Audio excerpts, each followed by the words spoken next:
Black Star Network is here. Hold no punches. I'm real revolutionary right now. Support this man, Black Media. He makes sure that our stories are told. Thank you for being the voice of Black America, Roland. Stay black. I love y'all. All momentum we have now, we have to keep this going. The video looks phenomenal. See, this difference between Black Star Network and Black-owned media and something like CNN. You can't be Black-owned media and be scared. It's time to be smart. Bring your eyeballs home. You dig?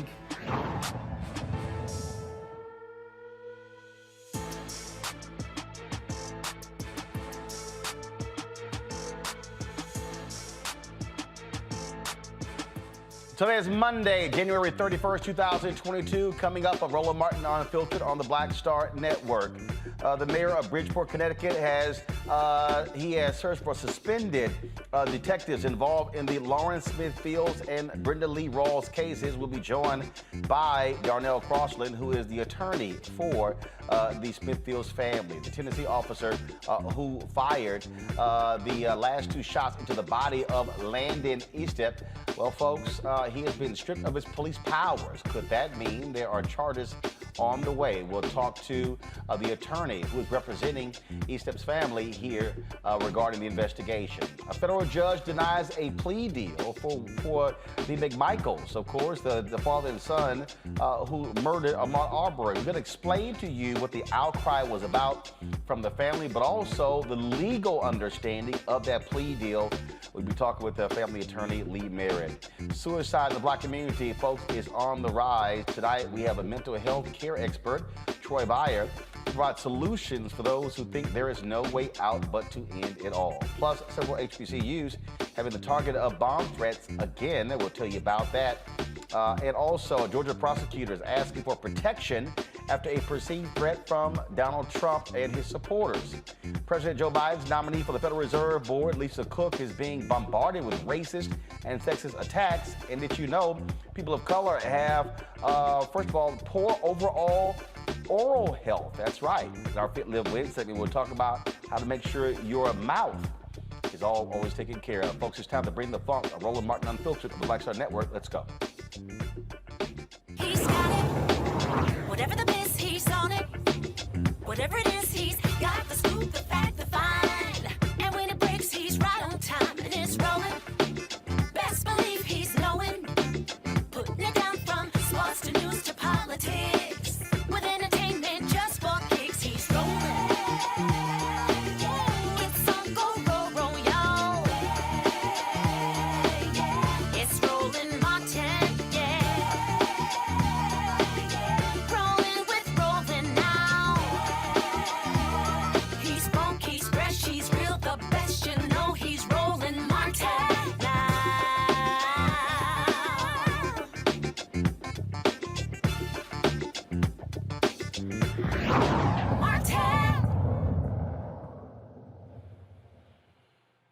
Folks, Bridgeport, Connecticut mayor, he has ordered two of the detectives involved in the Lawrence Smith Fields and Brenda Lee Rawls deaths to be placed on administrative leave. In a 2-minute video, Mayor Joe Garin addressed the cases, folks, and the neglect of Bridgeport police.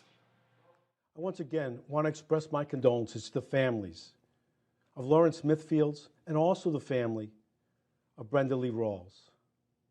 After reviewing these matters even more closely, I've now directed Deputy Chief Baraha of the Bridgeport Police Department to immediately put on leave the two officers who are the subject of the Bridgeport Internal Affairs investigation and disciplinary action for their lack of sensitivity to the public and their failure to follow police procedure in the handling of these two matters.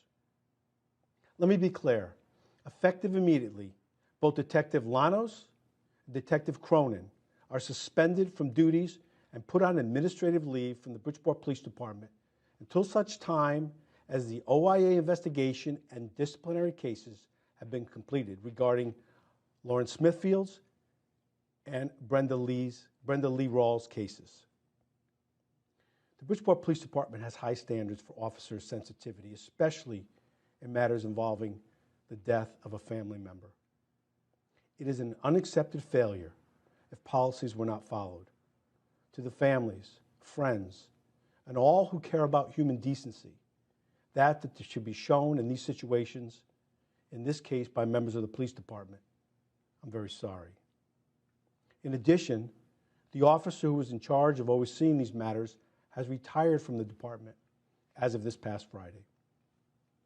To again make it clear, both to members of the public and to the department, insensitivity, disrespect in action, or deviation from policy will not be tolerated by me or others in this administration.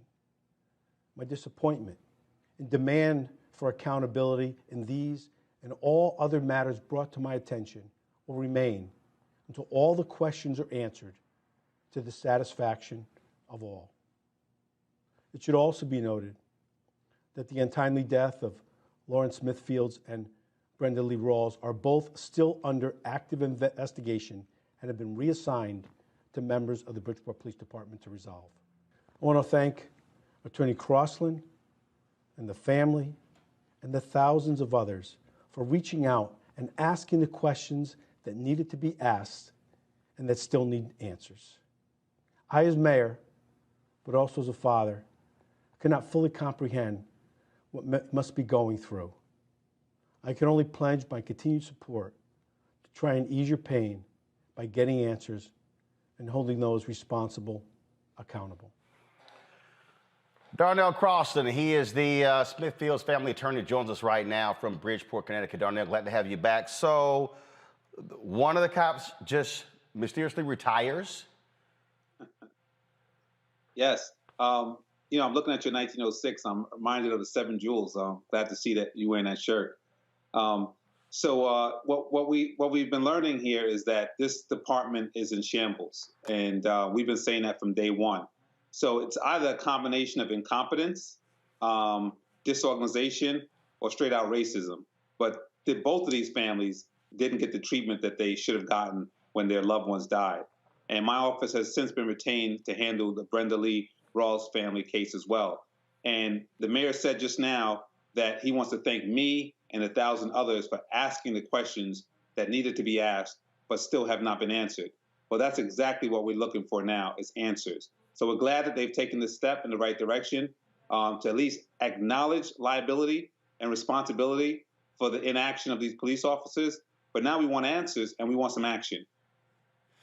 So obviously, let's just be clear, pressure made all of this possible. This was not the decision of Bridgeport, Connecticut, an independent decision. It was the pressure. It was from you, from activists, from the family, from the media that forced the mayor's hand to take this action.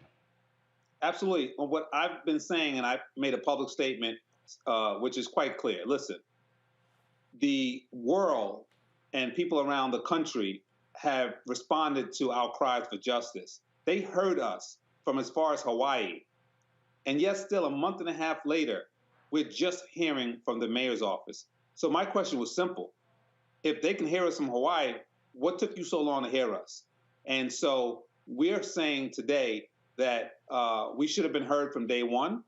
And I'm not sure if it's political or what it is, but we're glad that we're finally being heard. But when the cameras go off, we still need to have things happening. So we're going to hold this mayor accountable and this administration accountable. And we announced today that the only way that you can hold these people accountable is, as Billy Murphy once said to me, who did the Freddie Gray case in Baltimore, is that you got to let them pay. And we've announced that we're going to be filing a $30 million lawsuit asking for punitive damages, also policy change. But we must let them pay. They have insurances that these cities are bonded by, and these insurance companies are going to get tired of paying out these claims, and they're going to demand that there's more accountability so that they don't have to pay.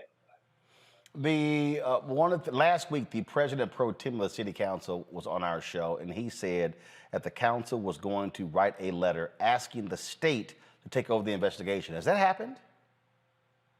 No, I watched that show of yours, and I know you kind of try to hammer this gentleman down to see, is it something that he's just thinking about, or is they going to put a bill before the city council, or what's the procedure?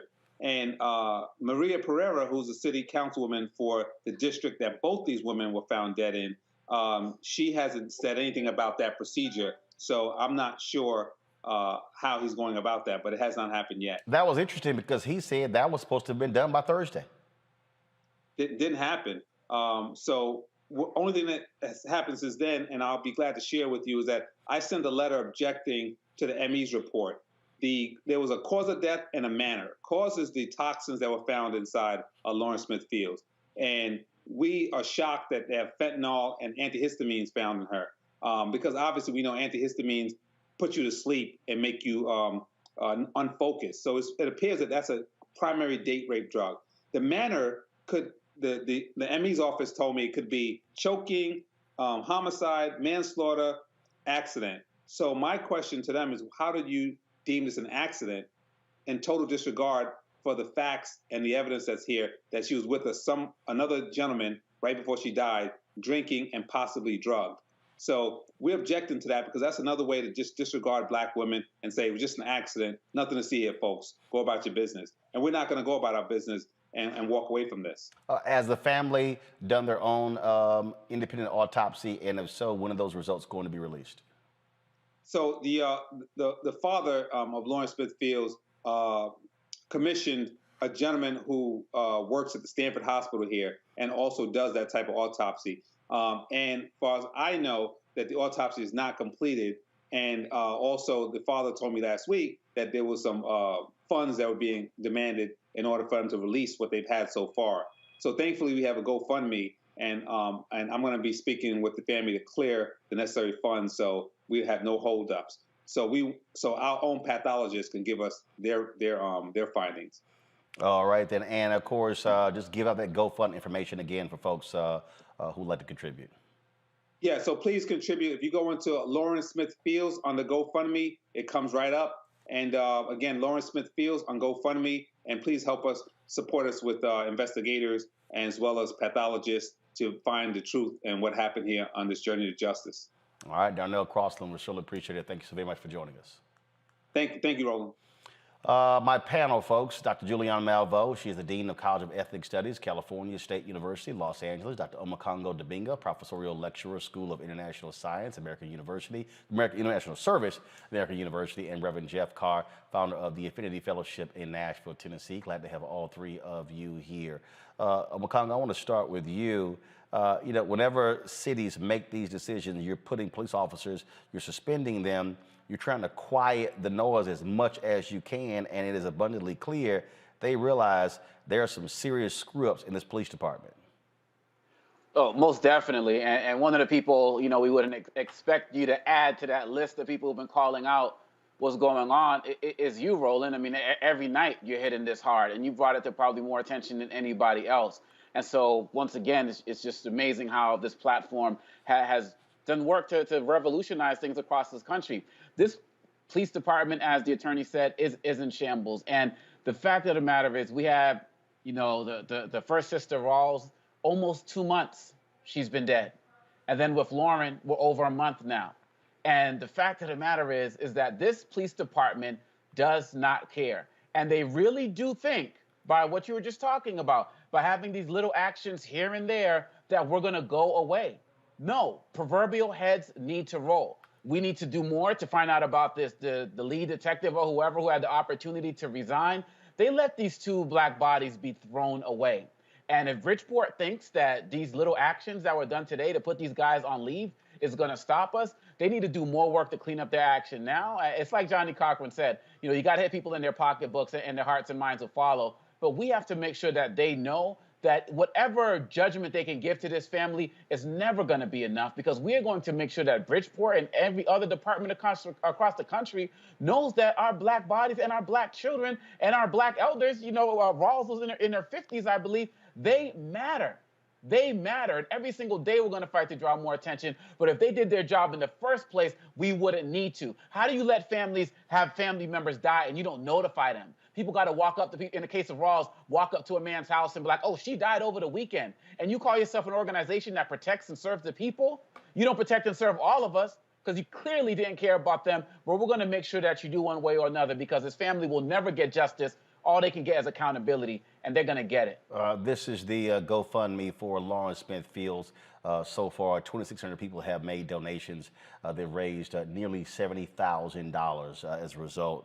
So that's that particular GoFundMe. Now we talk about the other case that is Brenda Rawls. There's also a GoFundMe that's been set up for her as well.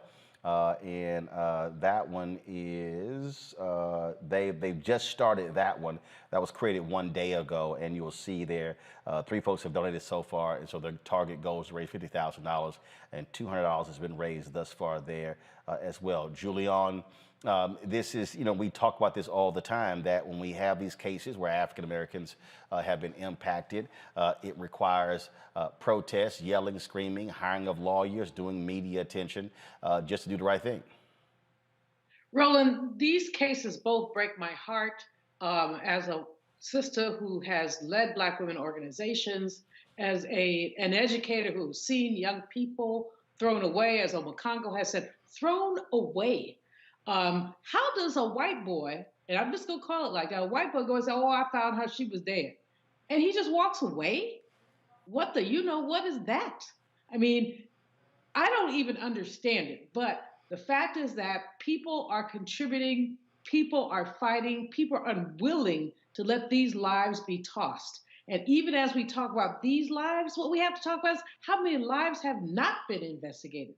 How many times have Black women and men just been seen as throwaway human beings? And the little mayor, with his little comment after the fact, whatever. That's all I have to say to him is whatever. What they need to do is bring the feds in, and that might not even help, to audit that police department. Because if those 2 cases are being dealt with that way, how many other cases have they had? Bridgeport, Connecticut is not different from Harlem, New York, or from Los Angeles, California. This happens all over the country. But finally, Roland, partially thanks to you and partially thanks to protests, you have people who are saying, no more. But we can't make this episodic. We have to stay on top of it, because we only make it episodic. We say, okay, that was one case. No, we have millions of Black bodies that have been buried somewhere because somebody didn't give a hoot.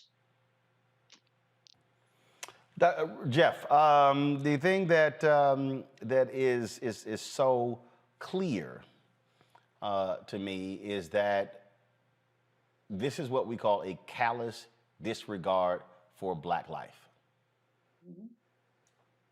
Surely. First off, I want to say thanks to everything that you've done, Roland. Literally, I know people who did not know about this case until they heard about it on this show. So I think with what everyone has said, what Dr. Odubinga said, what Dr. Malveaux has said, very, very, very clear that we're talking about a disregard of Black life, but how do we push back against that? How do we create spaces for us to stand for ourselves and to continue to put pressure on the power systems that are out there until they buckle? We're seeing now that in this digital age, we have a remarkable opportunity to rally people that we didn't have before. When I was in college and I was an early activist, we used to have to actually type out things, put them on flyers, slide them under the doors, go out into the neighborhoods, tack things on telephone posts, get the wheat paste and just placed it over the electrical boxes to try to raise awareness. Now we have the internet, we have the digital space, and more importantly, we have Black-owned media like this, which gives us the ability to tell our story, to push the narrative, to get people into a space of awareness and alignment. So I don't want to minimize that. It's a wonderful, wonderful opportunity for us to now continue to push. We've seen in recent years, there are 2 points on this I want to make. One about how police, and then how we stand together using the digital space to force this issue. We always have talked about a step in the right direction. We've heard the accolades being given to the mayor here for making a step in the right direction. There were protests that have been taking place over the last 7 or 8 years that have now begun to evolve. At first, if you remember, people were calling for accountability. They were calling for police officers to be fired.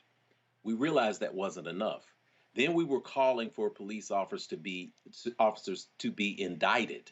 We realized, especially with the George Floyd issue, that indictment was not enough. We had people celebrating the indictment, and in the middle of celebrating the indictment, we said, wait a minute.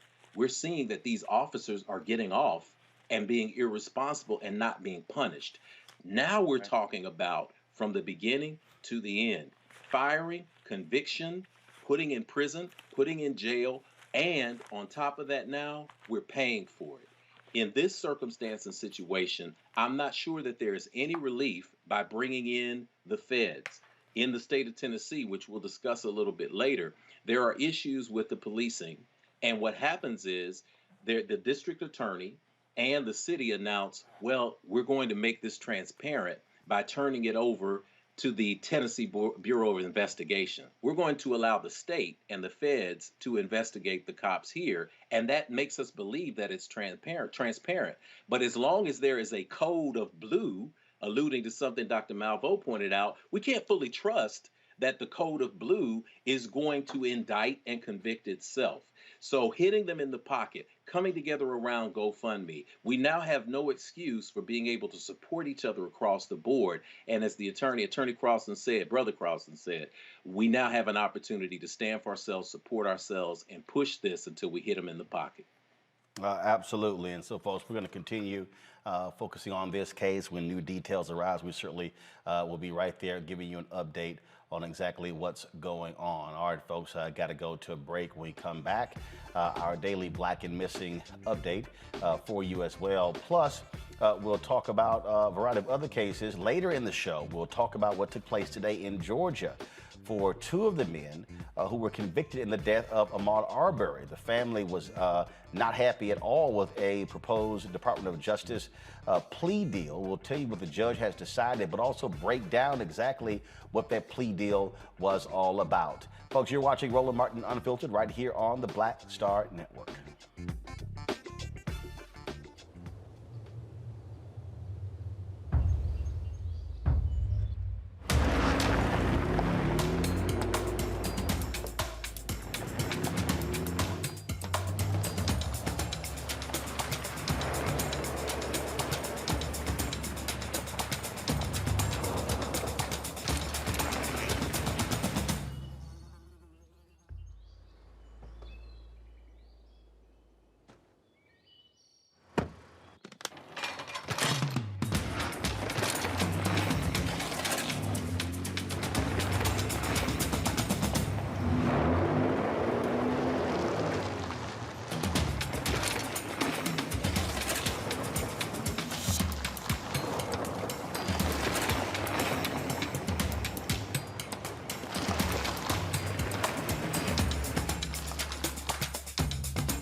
Don't you think it's time to get wealthy? I'm Deborah Owens, America's Wealth Coach, and my new show on the Black Star Network focuses on the things your financial advisor or bank isn't telling you. So watch Get Wealthy on the Black Star Network.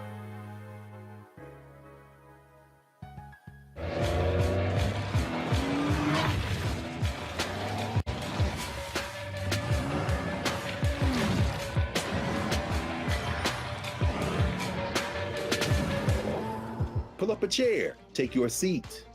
The Black Tape with me, Dr. Greg Carr, here on the Black Star Network. Every week, we'll take a deeper dive into the world we're living in. Join the conversation only on the Black Star Network. Hi, this is Essence Atkins. Hey, I'm Deion Cole from Blackish. Hey everybody, this is your man Fred Hammond, and you're watching Roland Martin, my man, Unfiltered.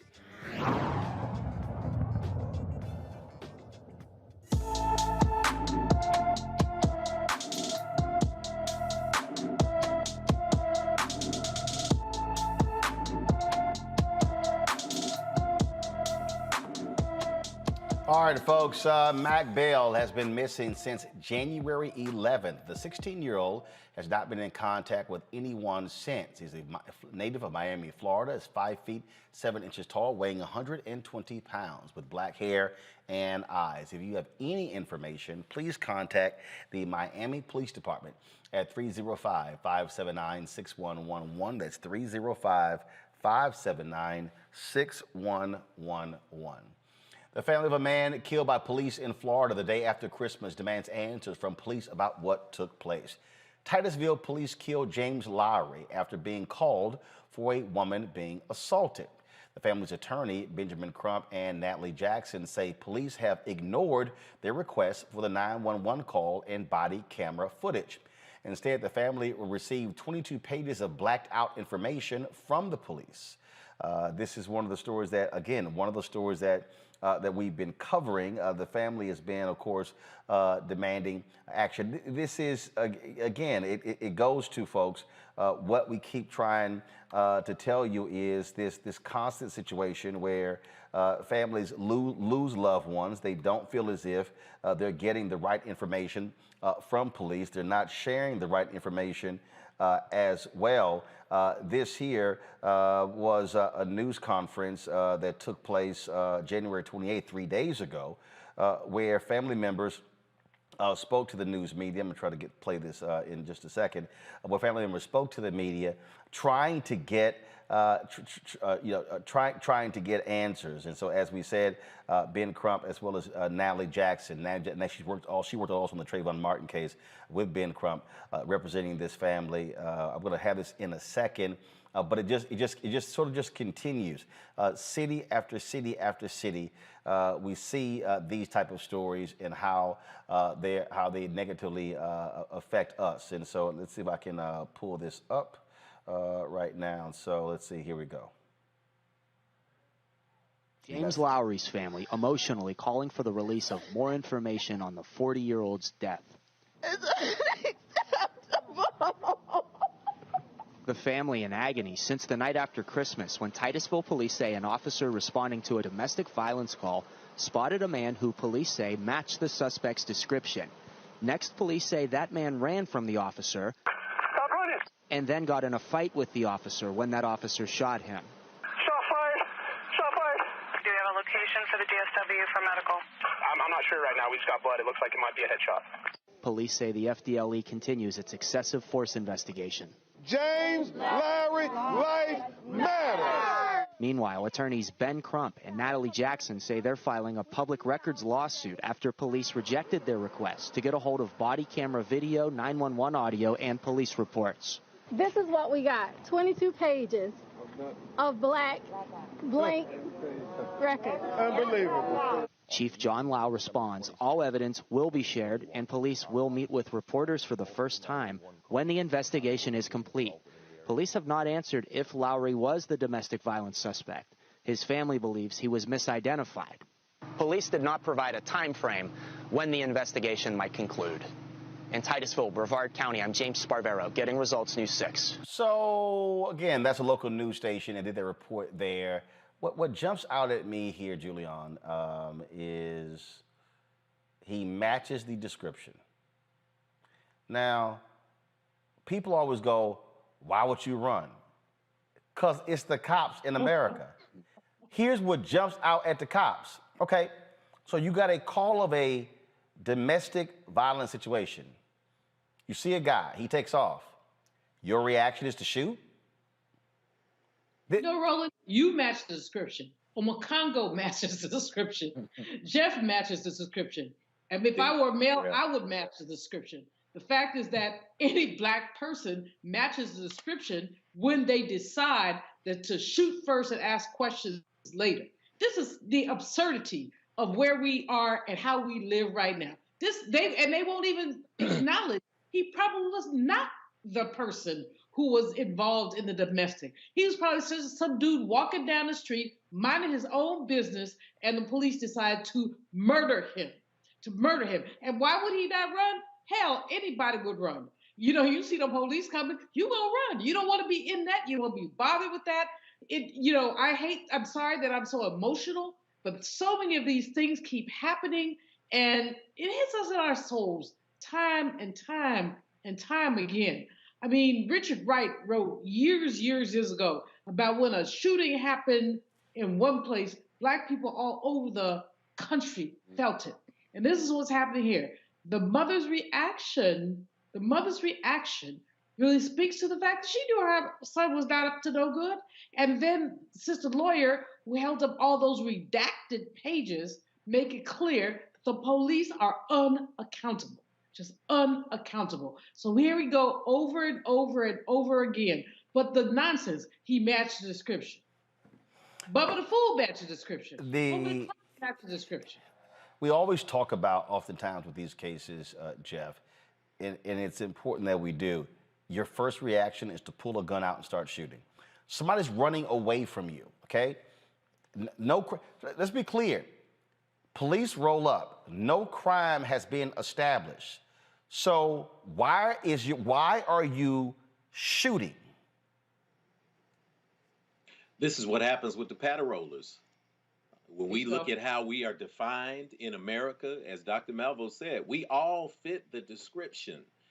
And don't get it twisted. I have a friend, I have a congregation that is made up of all sorts of people. You talk about races, ethnicities, orientations, genders, all of that. I have an associate who made a transition from the space of being a woman to the space of being a man. She's transgendered. And one of the biggest regrets she had was a huge apology. She said, I got stopped by the police and I recently transitioned. And I've been stopped by the police before, but I have never in my life been treated like this. They grabbed me from the car. They wouldn't listen to anything I had to say. And she was completely disturbed now about this. She said, I've heard the experiences that Black men have when they get pulled over. And I know it was real. I feel it was real. I felt it with my brothers, but I experienced it now, and it meant something different. When we say, what happens when somebody runs? You're thinking in your mind, I've been there. I'm a grown man, a fully grown man. And sometimes right, this case is why they run. Right. You start thinking about it and you say, I got a better than 50% chance maybe to preserve my life. And you begin to think about, I'm just being honest here, you begin to think about your children.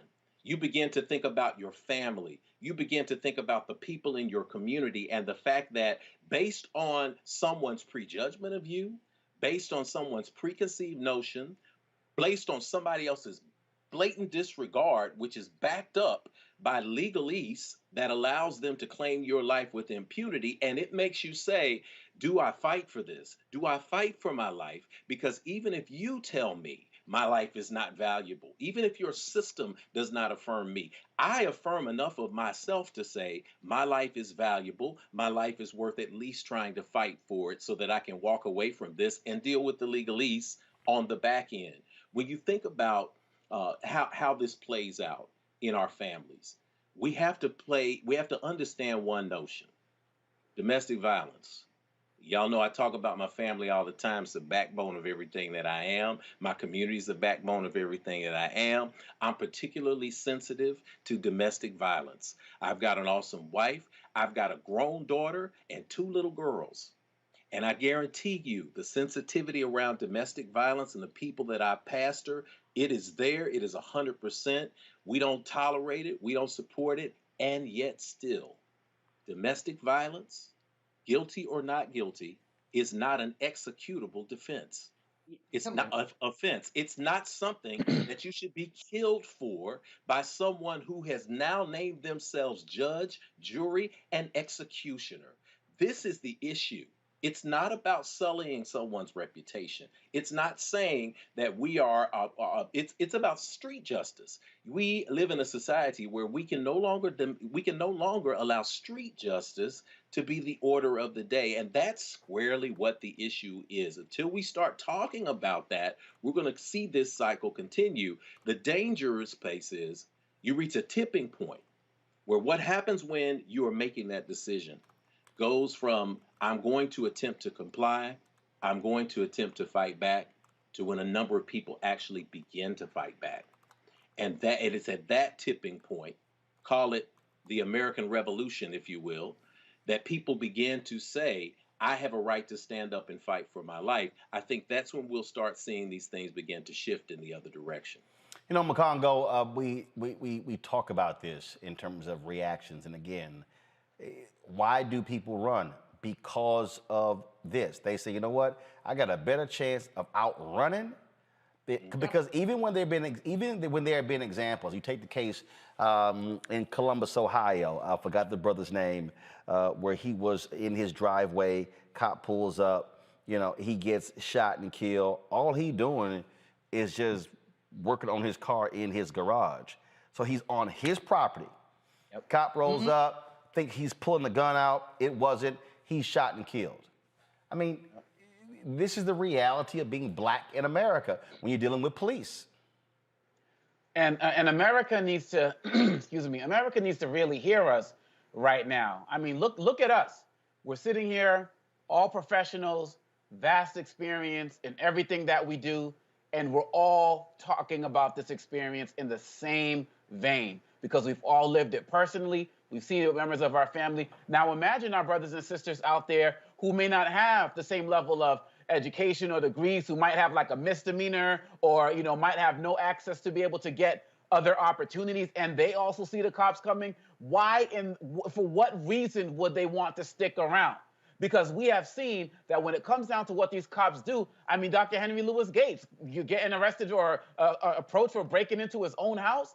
We understand that there is no degree, no profession, no amount of money that is going to protect you from this in any way, shape, or form. And this is another reason, Roland, why we need to make sure that we're putting up more pressure to Biden as it relates to the police reform, because even if there's not going to be the George Floyd Police Reform Act yet, because we're not giving up on that, he said that he was going to turn more of his actions for some of these executive orders and other things that he can do to start maybe creating things like police registries or putting these guys on blast in other way, shape, or form. Because we thought that after Trump left, maybe some of this stuff would subside. We thought after the insurrection, maybe some of this stuff would subside. We thought with Biden coming in and so many of these black appointees and all of this, some of this stuff will subside. These officers are more emboldened to do what they are doing today. Body cams hasn't stopped it. Right. Us recording our own videos with our own, had a couple of situations with Chauvin and so on and so forth where it was effective, but by and large, those haven't even mattered. And now Republicans are trying to introduce laws where even personally recording these things are banned as well. We have to keep the pressure up, and America needs to hear us because this affects every single one of us with our complexion. And you have example after example, and I gotta give kudos to Mr. Crump and Ms. Jackson and Lee Merritt and all of these other brothers and sisters out there who have to have so many families cry on their shoulders every single day, it seems, and they're still fighting for us because they know that our lives matter. All right, folks. Speaking of Our Lives Matter, several historically black colleges and universities were impacted by bomb threats that were called into their campuses today. Southern University, also Bethune-Cookman University, Albany State, Bowie State, Delaware State, folks, Howard University. Again, all of these institutions were impacted today by these bomb threats. They went down on lockdown, issued shelter-in-place orders. Again, that's what we didn't see. Now, the campuses were cleared and no hazardous materials were found. At least 3 HBCUs, including Howard, received bomb threats earlier this month. And so clearly is coordinated what is going on. And it's a huge nuisance, of course, because it's also screwing up students who are in class. And so that's what we're seeing take place. Folks, got to go to break. When we come back, we're going to tell you about a black woman, a brilliant economist who is being attacked. It's racist, it's sexist. Oh, because they don't want to see the first black woman on the Federal Reserve. Sounds familiar, huh? First black female vice president. Now you got the folks who are already attacking a black female Supreme Court justice who Biden ain't even nominated. I keep telling y'all, white fear is real in America. My book drops in September. You're watching Roland Martin Unfiltered on the Black Star Network. Don't forget to download our app on all platforms. Of course, you can do so. Apple phone, Android phone, Apple TV, Android TV, Roku, Amazon Fire TV, Xbox, as well as Samsung Smart TV. You want to do that so you can watch the new shows that we launched today. Deborah Owens' show launched today. We're going to be re-airing that right after today's show. Then, of course, we have with Dr. Greg Carr, also Jackie Hood Martin, Dr. Jackie Hood Martin show, and also Faraji Muhammad's daily culture show. And of course, the next edition of Rolling with Roland airs on Wednesday, when we're talking with the acclaimed director Bill Duke. You also want to support us, please, by joining our Bring the Funk fan club. Our goal is real simple: to get 20,000 of our fans contributing a minimum of $50 a year. That's $4.19 a month, 13 cents a day. Your resources makes it possible for us to do what we do. Last year, y'all were amazing. You contributed $827,000 to this show. I cannot tell you how important that is, because it is those resources that allow us to be able to move into this studio, be able to purchase these additional 6 robotic cameras, additional television, our set pieces to finish out the office. And so we've got some great things planned for you, including a trip to Liberia. I'll be leaving on February 11th, covering the 200 bicentennial. And so again, when you support us, we are able to continue to give you the kind of news coverage you're not going to find anywhere else. And so please do so. Cash App, $RM Unfiltered. Venmo is RM Unfiltered. PayPal is R Martin Unfiltered. Zelle is Roland@RolandSMartin.com. Roland@RolandMartinUnfiltered.com. All the folks who give during the show will get personal shout outs all throughout the show. So if you give between now and 8 o'clock, the next hour and 17 minutes, you'll get a personal shout out from me, no matter what you contribute. All right, folks, going to a break. We'll be back in a moment.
Hi, this is Dr. Jackie Hood Martin, and I'd like to ask you a question. Is your life teetering under the weight and stress and pressures of everyday life?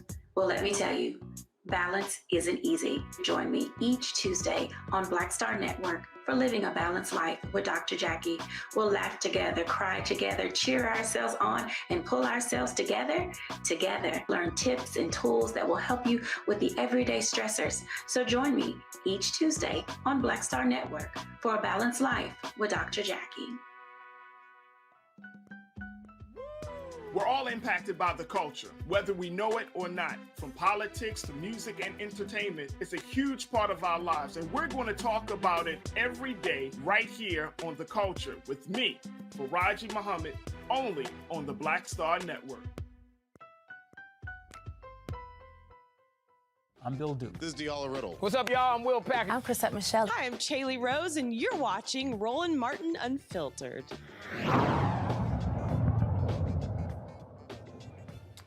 President Biden's nominee for the Federal Reserve Board is getting slammed with racist and sexist attacks.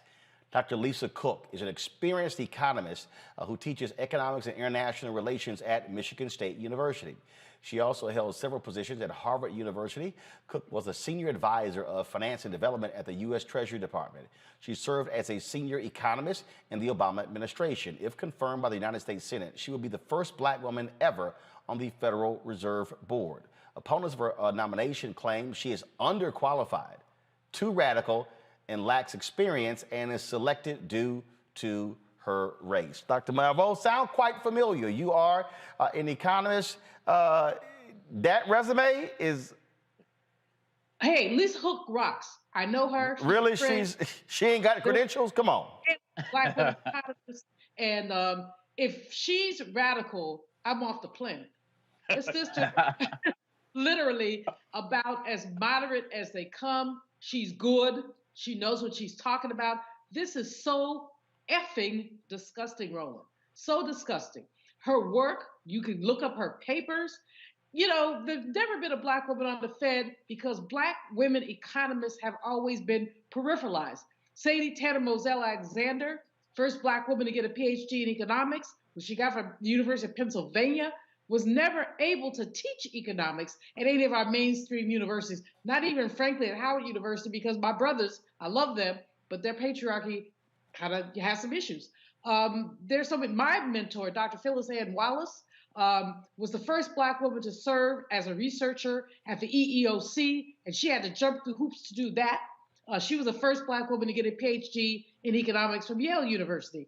We have a history of Black women achievement in the economics profession, and Lisa is great. The sister rocks. She's so good. So these little stupid, that means I was not using profanity on your show, Roland. I know y'all talk about me, but these stupid idiots who are attacking her because of, as you said, white fear. This woman is going to bring a different perspective to the Fed. 20 years ago, I wrote a piece saying, put a nurse on the Fed. Why? The Federal Reserve Act does not say the person has to be a PhD economist. And half of them, Jerome Powell didn't have a degree in economics. So many of them don't have degrees in economics. But what they have is what the people think of as sense. She has more sense than all 7 of them suckers combined. And she will do a stellar job. But you know, when you start opening the door to Black women, what you're doing is saying that others too can come through. Latinas, American Indian folk. When you open it to us, you're saying that there's room for others. And these white men in their putrid patriarchy are afraid that a qualified Black woman might call them on their nonsense. Again, forgive me, I'm emotional today, because when I saw that, yesterday was somebody who wrote something in one of those little right-wing wags about her, talking about affirmative action. Hell yes, she's an affirmative action select if it means that all y'all white boys were for affirmative action selects. I got my PhD in economics from MIT, and yes, it was affirmative action, because they did not there were 2 of us in my class, and we're the first 2 to be admitted to MIT's econ department. Lisa's about a decade younger. Brilliant woman. Come on, y'all. I mean, white people are crazy. They're just MF crazy. And it makes me so angry to see qualified Black women being sidelined because white boys don't have no sense. Well, I love it how Congo, they love to attack Black professionals because, you didn't go to the right school. Then when you went to the right school, you got into those schools because you were Black. No, I got it here because I can do it. And then when you excel, then as you go through all of that, see, this is why Clarence Thomas is full of shit. This is why he is absolutely trash. See, because Clarence Thomas hates affirmative action, not realizing that it's a whole bunch of white folks walking around campuses who are only there because mama and daddy went there, because mama and daddy cut a check. Let's just be clear. Jared Kushner ain't smart. His daddy bought his way into Harvard. Donald Trump ain't smart. He's dumb. His own sister admitted he's dumb. His daddy bought him into Wharton. So can we please just stop playing these silly little games? And here's and so there was a poll that was done, and I commented over the weekend, and they dealt with the Supreme Court position. ABC News did a poll, and it was something like, 76% of Americans don't want race to be a factor in choosing Supreme Court nominee. And my response was, I really don't care. I really don't care what y'all think. And I said, also, get the hell over it. I mean, here's what I'm not going to do. I am not interested in making these type of white people comfortable. I'm not even about to, we ain't even gonna engage in a resume conversation. Yep. We're not even going to go down that path because I worked at CNN for 6 years. It was a whole bunch of white boys there who had no business with some of those jobs. And black folks could not walk through the door at all. And so I'm just not interested in playing that game. And so I'm not trying to convince them. I'm not trying to make them feel good. I'm not trying to present a litany of people who can vouch for them. I'm just gonna be like, you know what? Y'all just kiss my ass. You know, I hear you, man. And the policy for us has to be to do not engage on so many levels. This country has had affirmative action since its inception for white people. It's called the complexion of connection. When you have people who can come over here from Europe and already be guaranteed a plot of land, you know, the list goes on and on and on. They've been doing it historically. And so when we come in with the qualifications that we have, like a Dr. Cook, and let's be clear, we know that there are incredible black women with doctorates and degrees in economics. But we know throughout history, black women have been taking care of economics in our hood with no D behind their name because they're just that good at what they do in terms of taking care of the community and the family. And so when we have this woman, Dr. Cook, with this impeccable resume, when we have whoever is going to be the next Supreme Court Justice nominee, we already know that the resumes are going to be impeccable because that's what black women do. They don't come half-hearted with this type of stuff when it comes to these types of positions and professions. So you're right, Roland, we have to just not engage. Yo, look at the qualifications, call it a day. Every time I get into an argument, the arguments only last about maybe 2 or 3 tweets on Twitter because I realize the intellect is lacking with some of these people. The first thing that they want to do is say, oh, how did you get your doctorate? Oh, your doctor? Oh, this, so on and so forth. This is all they know how to do is be haters. And when they say radical, etc., black is synonymous with radical. That's all they see. I heard Ted Cruz talking on an interview saying, why do we need to have a black woman on the Supreme Court? Black women are only, 6% of the population? Seriously? We can make the fundamental argument that this country has been built on the body of the black woman in so many ways, shape, or form. And you don't want to recognize that? Over 150 Supreme Court justices and none of them have been a black woman? This is ridiculous, but we just have to stand up, stand proud, back our sisters when they get in these positions, back our brothers when they get in these positions, and once they're in there, just watch them shine and do their thing and keep propping them up. Because some of these guys who got issues with this black woman have no issues when President Reagan said he was going to nominate Sandra Day O'Connor to have a woman on the Supreme Court. Some of these guys are like, oh, my daughters are going to have people, someone they can look up to. The same thing with our sisters. So whoever the justice nominee is going to be, Dr. Cook, do your thing. We got your back as well. You're the bomb. And again, we don't got time to engage. Let's spend more time building up than trying to build down with all of these other haters out there. You know, the thing that I found to be interesting, Jeff, is I'm looking up something right now that, you know, you listen to these people, that point you made about Ted Cruz, when they love throwing up percentages. You know what? I was reading Will Haygood's book over the weekend, Showdown, about Thurgood Marshall. And when Justice Louis Brandeis, the first Jewish Supreme Court justice, was nominated, how it was very contentious. It really wasn't until the 50s where they actually were forced to appear before Congress. And so, but it was very contentious. So if that's Ted Cruz's argument, okay, explain to me why Jewish Americans represent almost 2.5% of the American population, but there have been 8 Jewish Supreme Court justices. See, that's the stupidity of a Ted Cruz, Jeff. It has nothing to do. So, oh, they're only this. Oh, so that's what now we're into.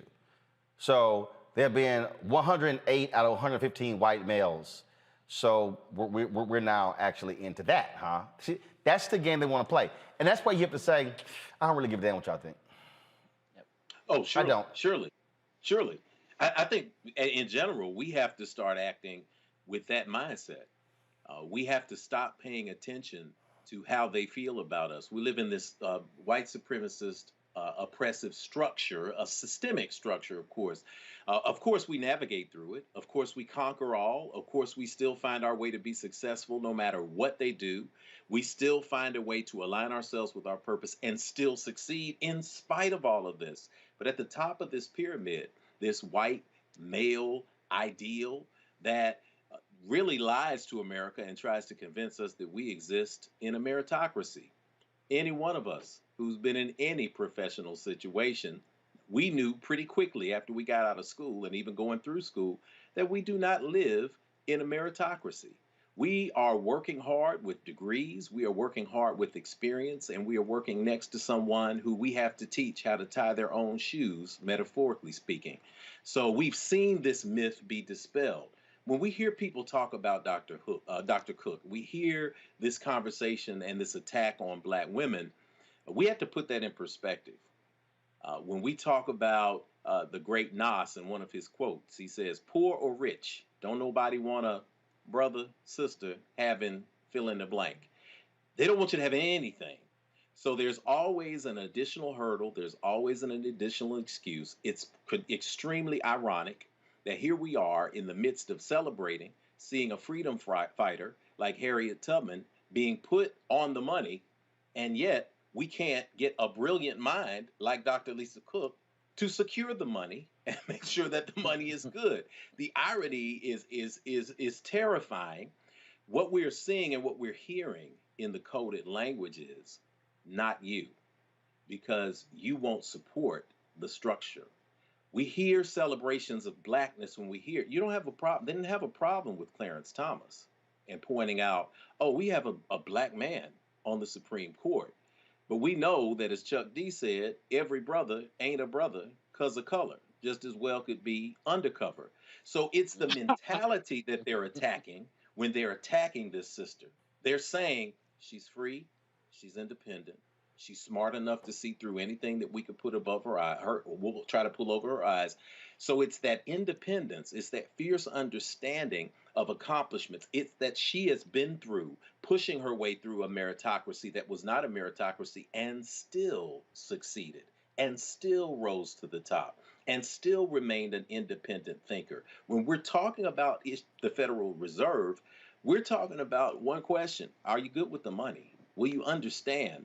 Will you understand the issues? Will you be clear? She meets all of the qualifications. She checks all of the boxes. Angst can come when we don't have institutions and we're not managing institutions of our own. We find ourselves trapped within that pyramid, trying to race so that we're not caught at the bottom, that we're close to the top. In this case, as you said, we have to say, we don't care whether you think that she's qualified. We know she's qualified. She's ours, and we're going to do everything we can to support her and pay absolutely no attention to what you're saying. Julian, go ahead. Final comment. Lisa Cook not only is eminently qualified, but she brings a different sensibility to the Fed.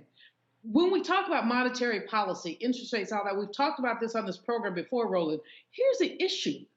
Interest rates, hikes or declines don't affect the population evenly.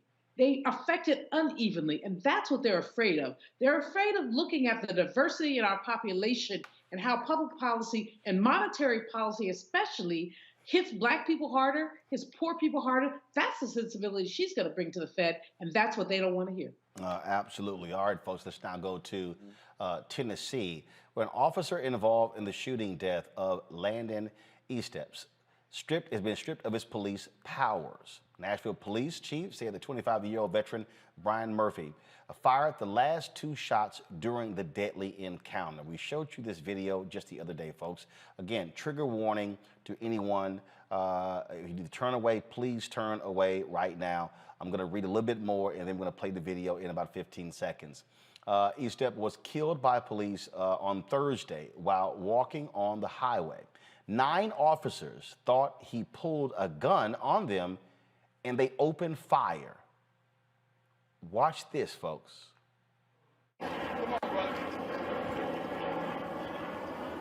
Please, Landon, Please. No. Landon. Cease fire! Cease fire! Landon, please. No.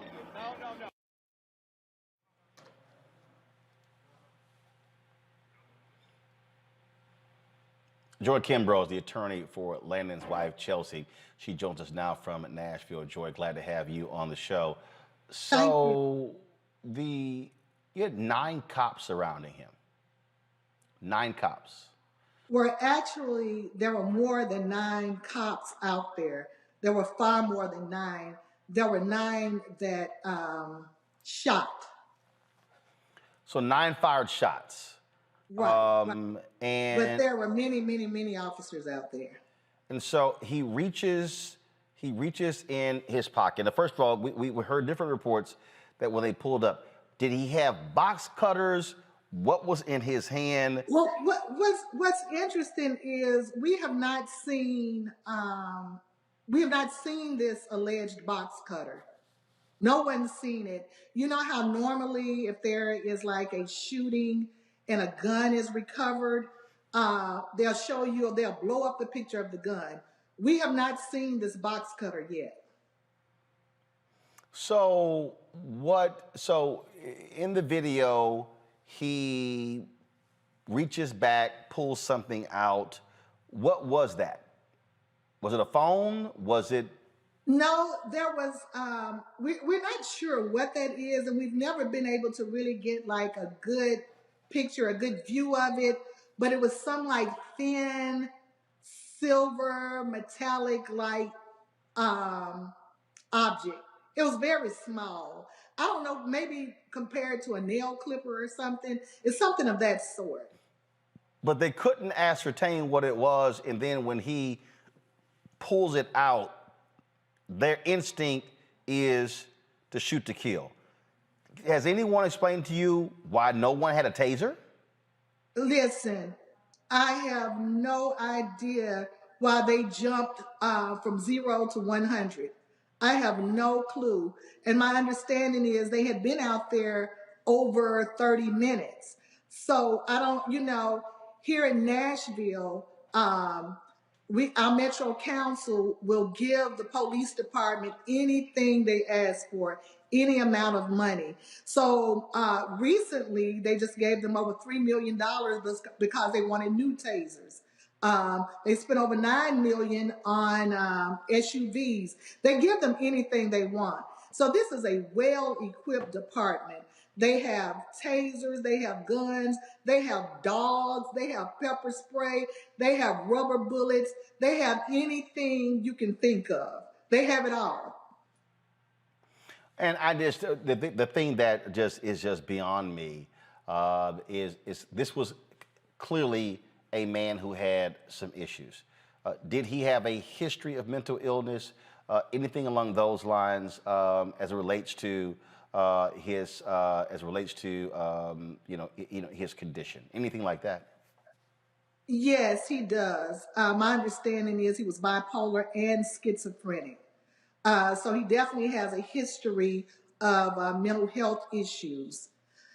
But even if he had not, I still do not understand how this started as a welfare check is my understanding.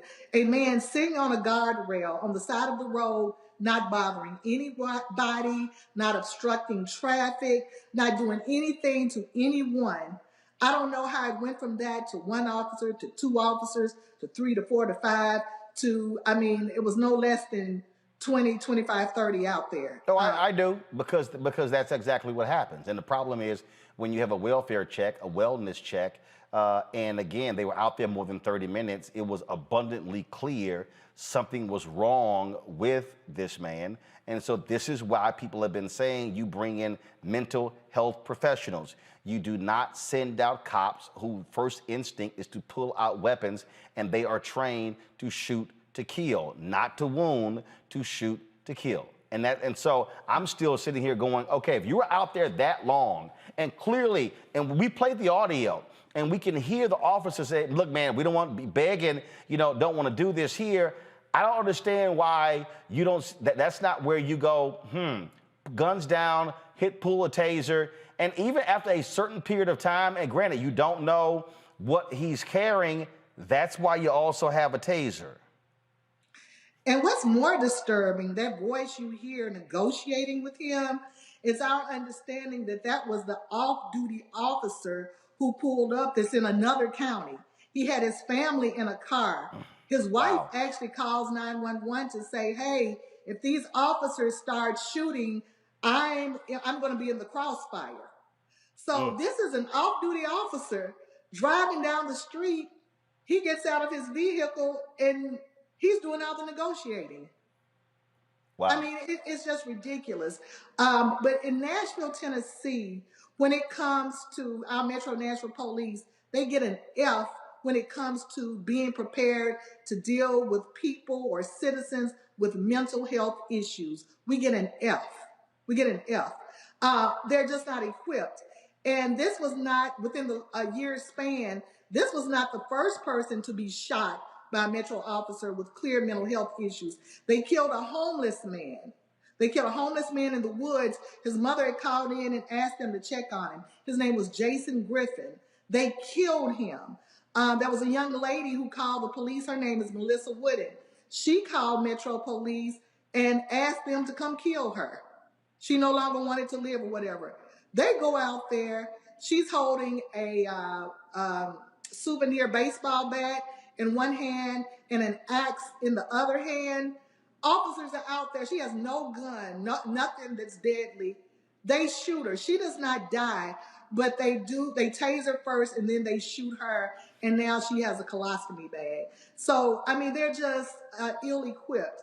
They're not prepared to deal with people with mental health issues, and it makes no sense because they get every dime they request. Every penny they even think they want, they get. It's approved. Indeed. Joy, what's next for you and the family? Next, his wife is going to have to have services. He still has not been buried. They still haven't had the service. So that's what's next. You know, we're still in the initial stages. It's very hard on her. They got married May 21st. They haven't even been married a year. He has a teenage son that he leaves behind. So I guess just arrangements, those arrangements are what's next. But we do want officers held accountable here. We want officers held accountable. They've already decommissioned one, and the one they decommissioned is the one, you hear them say stop, ceasefire, whatever. He's the one that, even though Mr. Eastep is on the ground, clearly on the ground, no threat, he continues to shoot. That's him, Brian Murphy. So he's been decommissioned. So I expect that there will be some type of criminal investigation as far as he's concerned, but there needs to be an investigation as to all officers out there that day. It was like a firing squad. They executed that man, that mentally ill man. They executed him. And I just hope this isn't one that gets swept under the rug, because it's bound to happen again and again and again. Indeed. And let me just say this, and they're not really, you know, I heard you talk about it on one of your shows. We had another officer who was convicted for killing Daniel Hambrick. Now, the grand jury indicted him on first-degree murder. However, some deal was made, and the Judge Monty Watkins, allowed him to be sentenced to 3 years, which he will only have to serve a year and a half of that. But we really aren't holding these officers accountable here in Nashville. It is certainly a sad story. Joy, we appreciate it. Thank you very much for joining us on Roland. Thank you, Roland. All right, folks. A Georgia DA asked for FBI security after Donald Trump held a rally in Conroe, Texas.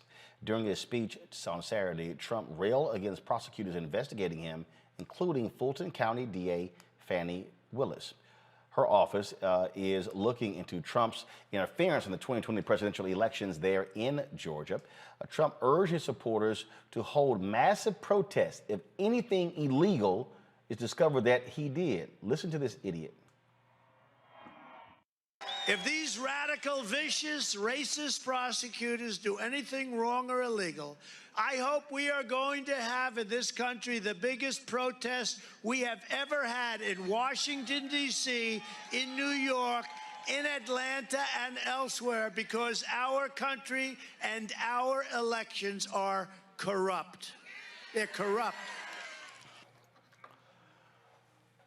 New York Attorney General Letitia James and the Manhattan DA are also investigating Donald Trump's businesses. Willis wrote a letter to the FBI office in Atlanta asking for a risk assessment of buildings surrounding her office and the courthouse, the building where a grand jury will be seated to investigate election interference. This, Jeff, right here, shows you how evil, how sick and demented this idiot is. He has no regard for life, has no regard for anyone else, and frankly cannot be trusted at all. I hope these folks hurry the hell up and indict this thug. It's also noteworthy to point out that with all of those component parts, he's still quite popular, and he's very popular with his people, and he's popular with people who believe in him. I talked about one of the first, this was a couple of months back when I came on here, I talked about the difference between belief and fact. And if you can convince somebody to believe in something, in some noun, in some person, place, thing, or idea, they don't care what the facts are. So Trump is speaking loudly to his true believers. They're not interested in the rule of law. They're not interested in fairness, justice, and equality. They're not interested in equity. They're only interested in Trump, and they're interested in what he is promising to give to them, even though he never, ever delivers. He is speaking and using coded language that is working for him.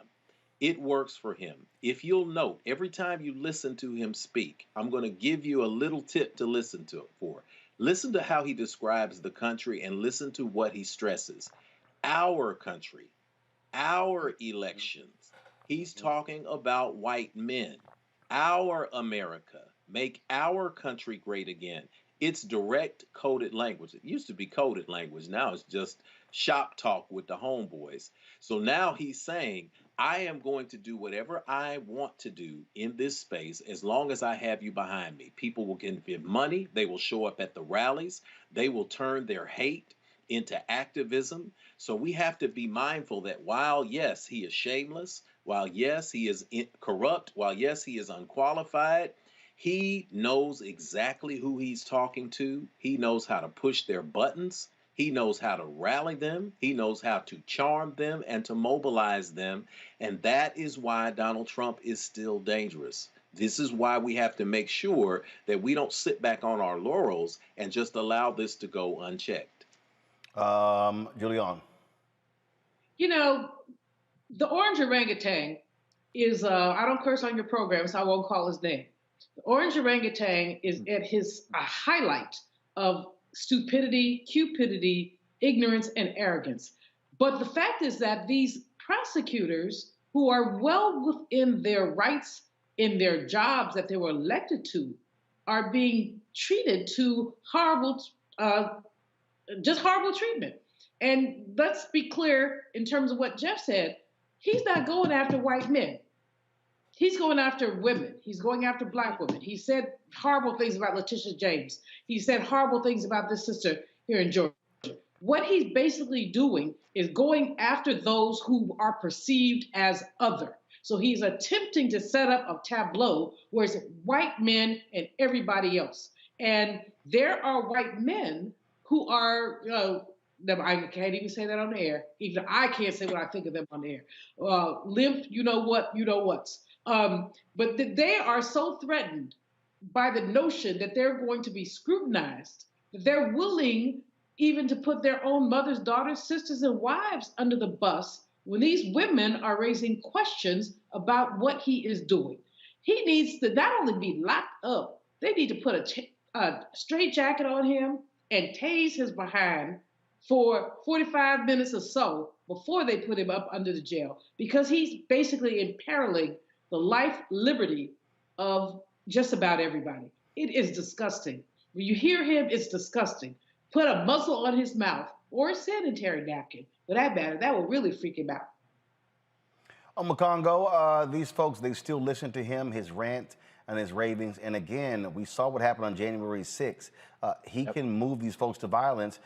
D.A. Willis is absolutely smart to do this. Oh, absolutely. And he called at that rally for the largest protest that America has ever seen as it relates to any actions that these women's offices may take. So we could be talking about something greater than January 6th. I think we also, you know, Brother Jeff was talking about paying attention to the words that he uses. Let's also remember, let's listen closely as well.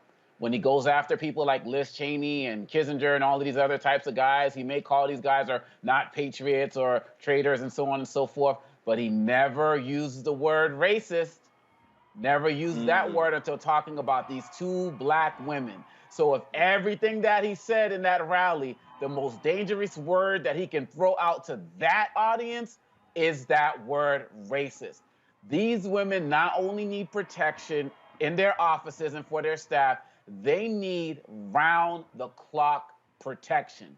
We've seen what has happened across these countries in these school boards and this fake, you know, critical race theory argument and what these people will do over mask policies and all of this other type of stuff. Imagine what these folks will do to hear that two black women are coming after their lead.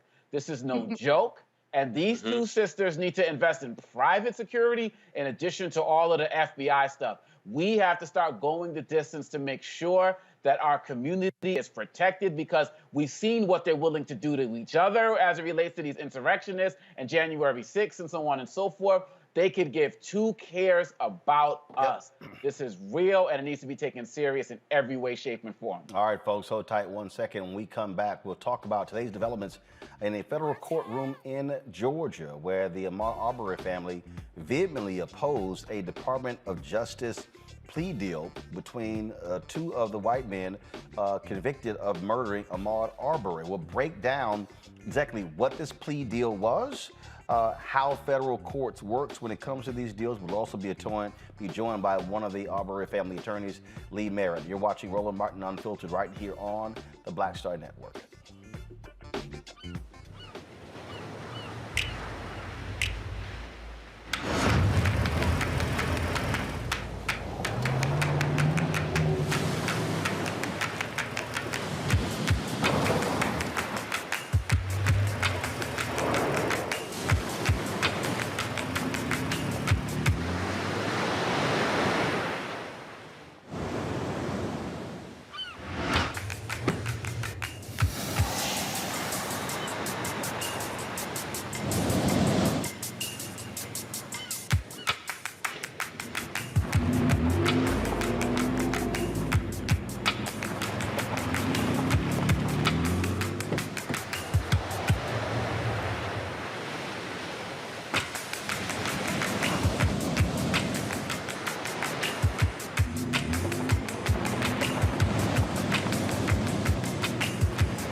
Pull up a chair, take your seat. The Black Tape with me, Dr. Greg Carr, here on the Black Star Network. Every week, we'll take a deeper dive into the world we're living in. Join the conversation only on the Black Star Network. Hello, everyone. I'm Godfrey, and you're watching Roland Martin Unfiltered. And while he's doing Unfiltered, I'm practicing the wobble.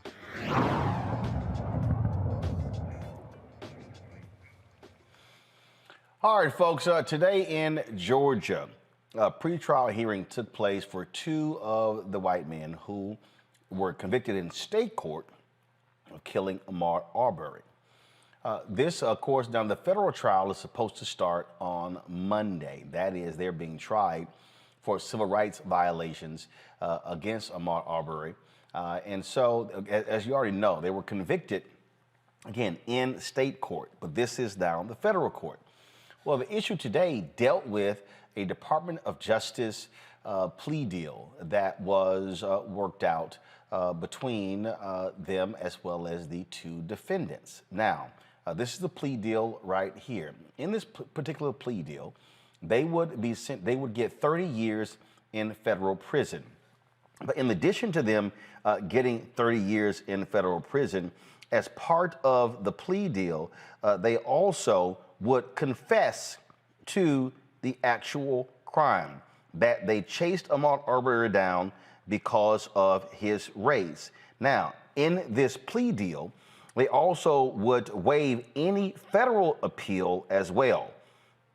This would ensure they will be incarcerated regardless of the outcome of any of their state appeals. Now, this set off the family of Ahmaud Arbery. They were not happy with this deal because, based upon this deal, they would serve the first 30 years in a federal prison, and after 30 years, if they are still alive, they would then be transferred to a state prison. Again, this was for Travis McMichael and his father, Gregory. What the judge did not agree to the plea deal. Now, she agreed with the, I listened in on the call today, folks. She agreed with the 30-year sentence. She did not agree on the second part of the plea deal when it came to them serving the first 30 years in federal prison. As a result, she gave them an opportunity to withdraw their plea deal. Their attorneys asked for 48 hours to confer with their clients. She then said, well, you could come back tomorrow or you can come back Friday. They said, let's do Friday. She said, let me be clear, the trial begins on Monday. In the back and forth, the judge made clear she could sentence them to more than 30 years. She can sentence them to 30 years or sentence them to less than 30 years. And so that was the issue there. Joining us right now is Lee Merritt, one of the attorneys for the Ahmaud Arbery family. Lee, you sent out a series of texts condemning this plea deal. Why is that? Why that response? Because this was the statement that was sent out after the judge's decision from the Assistant Attorney General, Christian Clark, who leads the Civil Rights Division of the Department of Justice. Quote, we respect the court's decision to not accept the sentencing terms of the proposed plea and continue the hearing until Friday. The Justice Department takes seriously its obligation to confer with the Arbery family and their lawyers, both pursuant to the Crime Victim Rights Act and out of respect for the victim.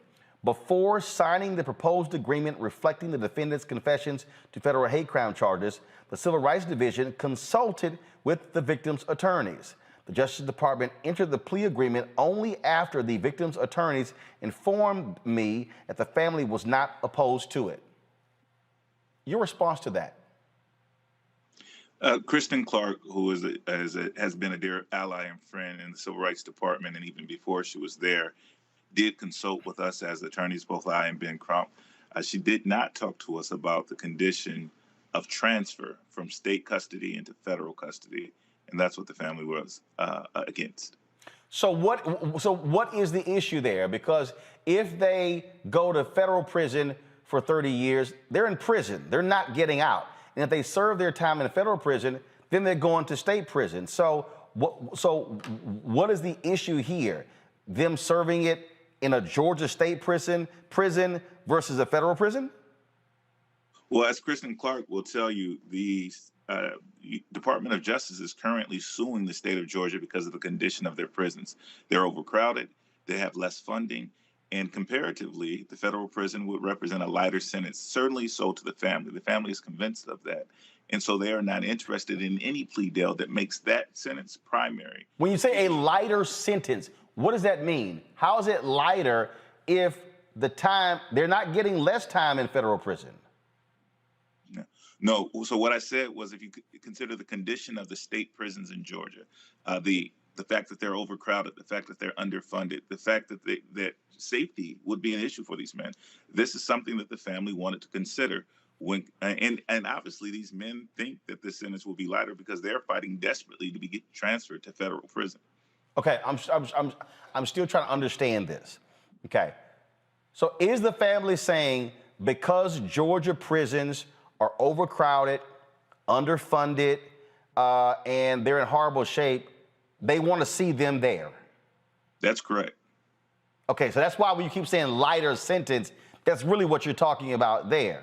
And so now, here's the other piece here. They're appealing on the state grounds. Was a part of the federal plea deal, they are admitting to the crime. Doesn't that pretty much negate any potential appeal, because they are admitting to it that he was pursued due to race, and so you pretty much slam dunk. You can try to appeal all you want to. You ain't getting out, because you're going to have this federal sheet of paper where they've stated that they pursued him and killed him based upon his race. Absolutely. The terms of the confession where they admit to certain aspects of the crime. Now, mind you, mens rea, or the belief that they chased after Ahmaud because of his race, is not a factor in the crimes that they were convicted of at the state level. However, any confession is going to make an appeal more difficult. So, yeah, that would be one benefit to the plea. Also, this DOJ plea bargain, it also would mean they can't appeal on the federal level. Right. They've waived their right to appeal as a part of the plea agreement. They could not appeal the plea agreement that they would have entered today. So what would the family be satisfied with? That is, they a plea on the federal level, but they serve it in the state prison instead of federal? The family is actually content with their sentence as it stands, life without the possibility of parole in Georgia state prisons. This is a cherry on top. So anything that would come along and modify the conditions that they've already accomplished in the state sentence, they would oppose. But here's the deal, though. Correct me if I'm wrong. When it comes to state, you have life without parole, but that's obviously on the state charge. You still have the federal charge. But one of the defendants does have the possibility of parole, correct? And he was not a part of this plea. Right. Mm-hmm. And that's William Roddy Bryan. That's correct. Okay. And so if that's the case, is the family then asking the feds to withdraw the case? Because, again, the judge has said the trial is going to start on Monday.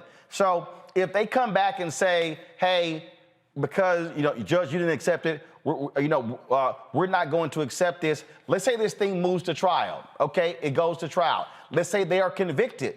The reality is, I've talked to different lawyers who say, in a lot of times, when you have somebody convicted in state and federal, a lot of times the federal supersedes the state and they serve time there first.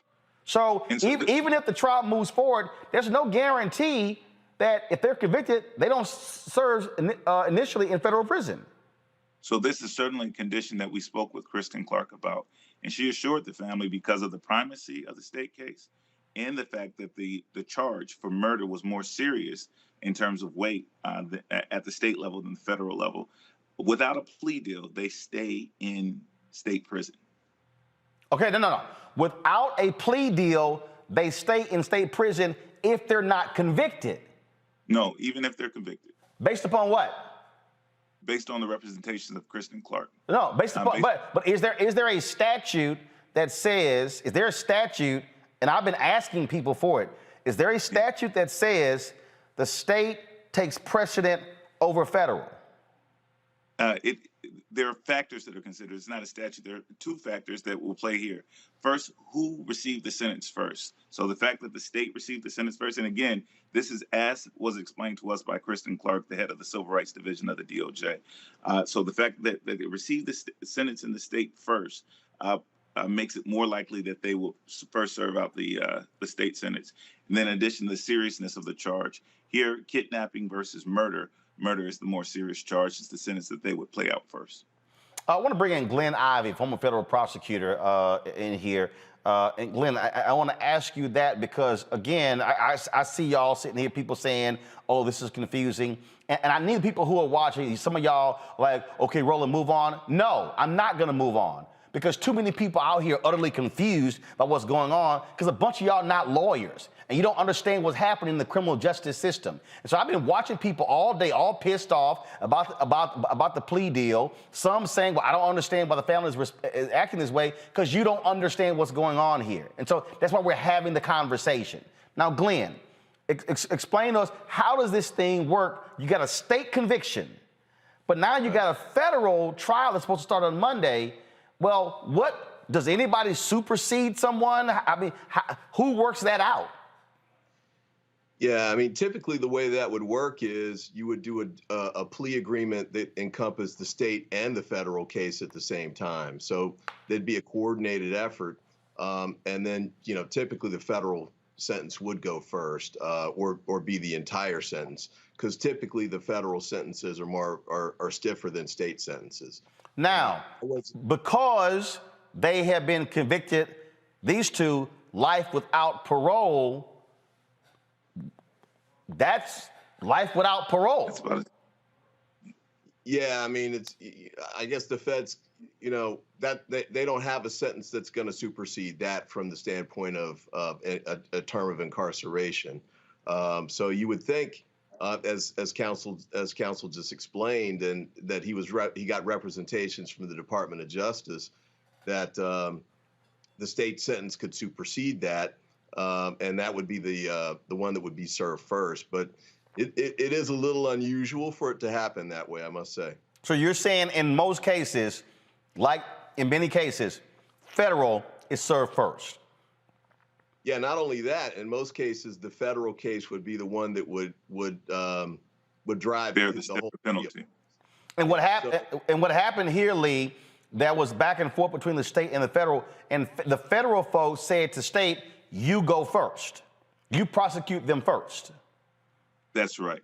And there was a plea deal offered before the state entered their sentence. You may recall, and in that case, hold on 1 second. When you said there was a plea deal offered, by whom? State or federal?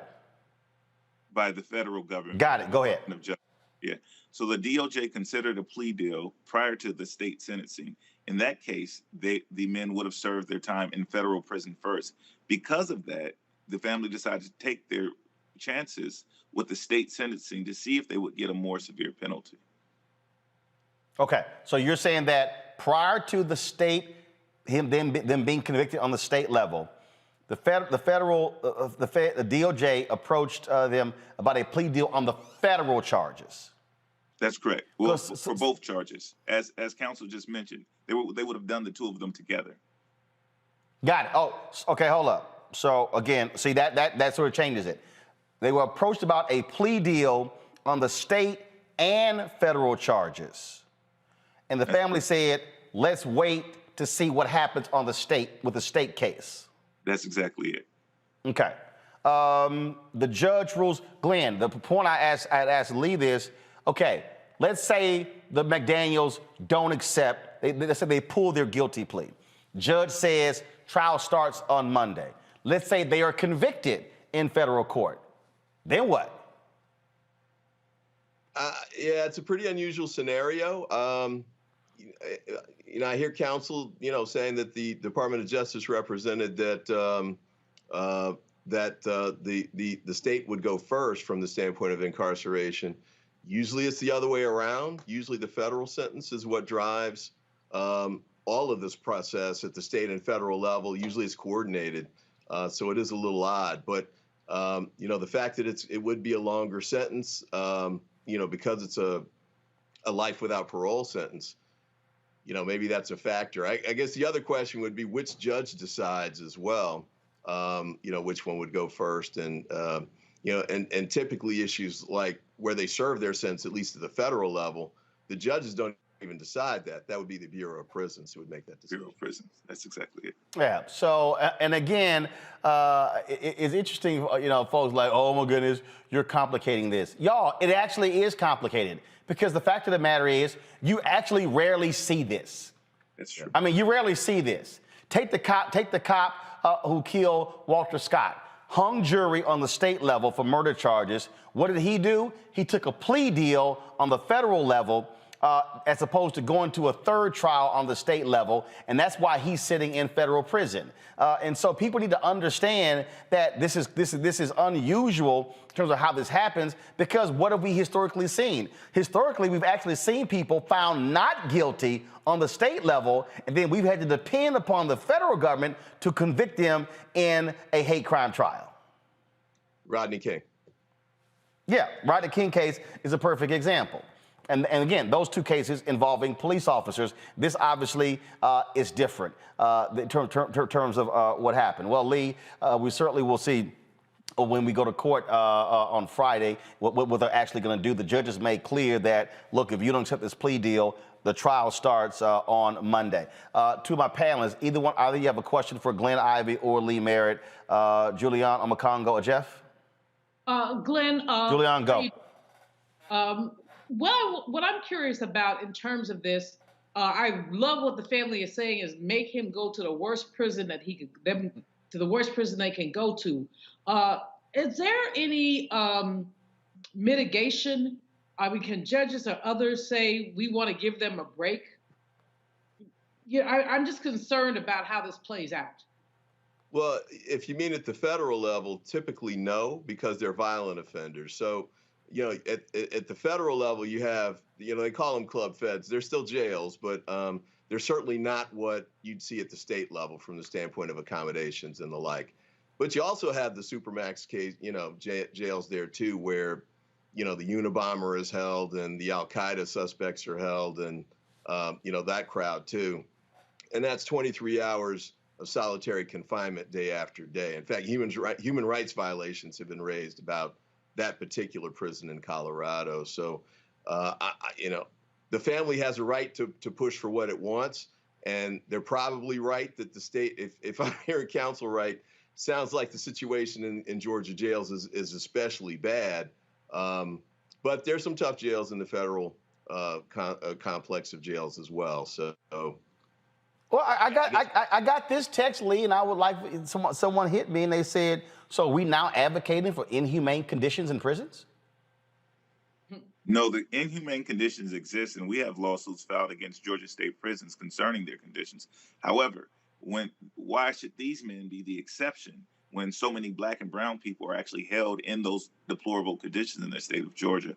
Or why do these men get the less severe conditions while everyone else gets the worst of the worst? So I'll ask again, if the family then does not want this to be a possibility, are you going to ask the federal government to drop the federal charges against them?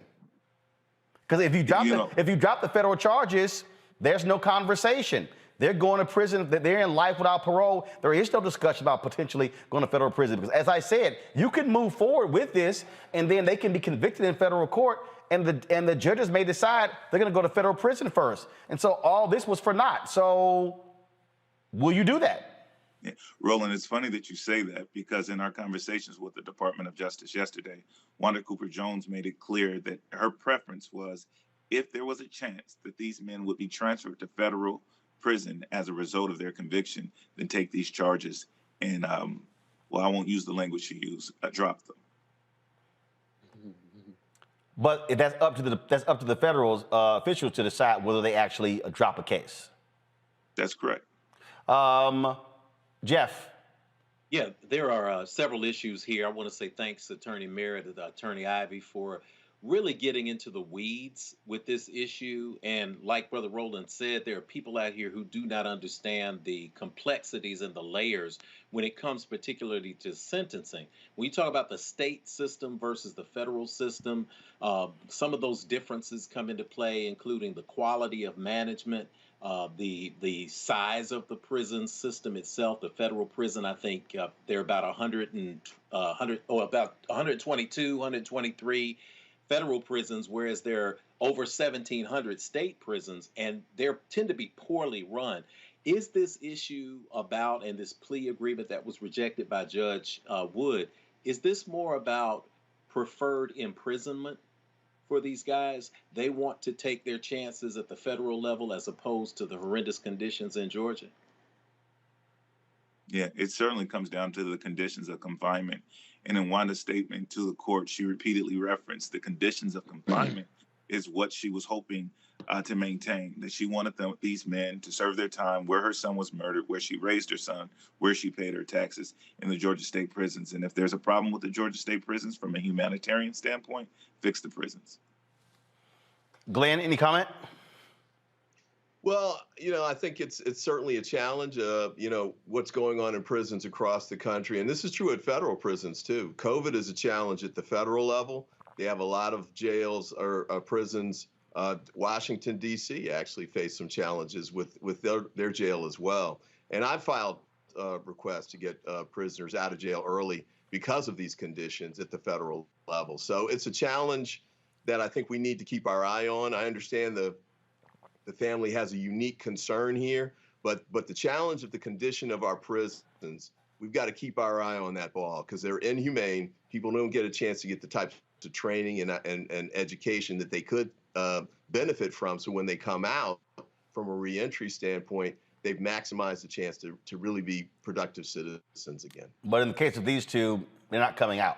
And if they do go to federal prison first, when they finish federal and they're still alive, they're going to state prison. If they go to federal prison first. Congo, final question. First of all, thank you both for your tireless work on behalf of the community.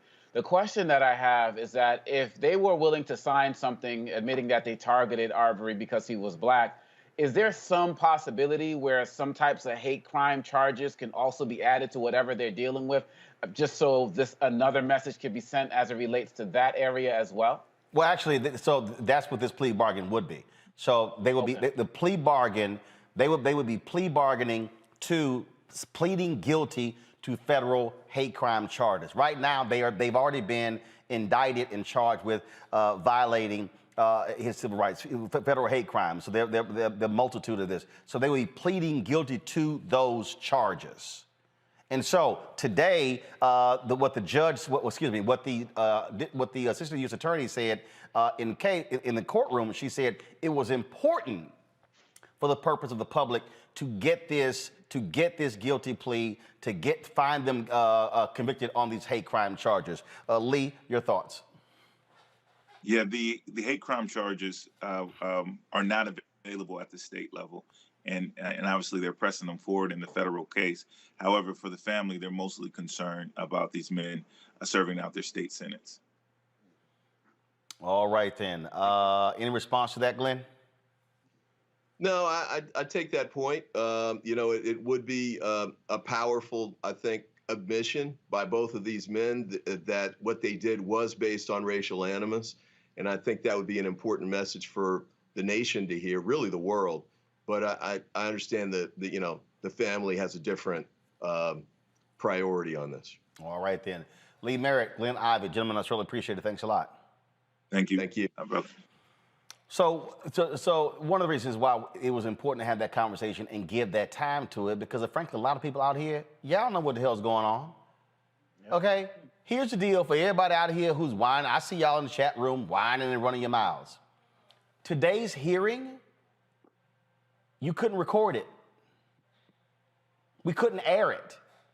So unlike the state trial where you got to actually see for yourselves what was being discussed, federal cases aren't allowed. They don't allow that. They did allow a phone line to be available for those of us to listen in to hear the proceedings and then be able to report it.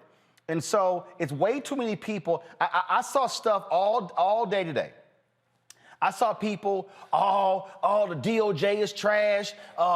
Kristen Clark, what kind of black woman are you? Okay, this is the same black woman who was leading the Laws Committee for Civil Rights under law, who's out there fighting civil rights cases. So, folks, the reason we have shows like this, so you can understand the law, so you can understand what's happening here. This is a very unique case that we're dealing with here that rarely ever happens. And so it's too many, and let's be real clear. It's way too many black folks out here who are emotional on this whole deal, who are trashing other black folks who want to see them convicted. And so we have actually something that we rarely ever get. Justice on the state level and the federal level, because they've been convicted on the state level, and the plea bargain was to plead guilty on the federal level. And so versus sitting here yelling and complaining and why we having a conversation is to allow our black legal minds to explain to you what is going on so you understand what is going on and you're not running out here in a fog trying to figure it all out.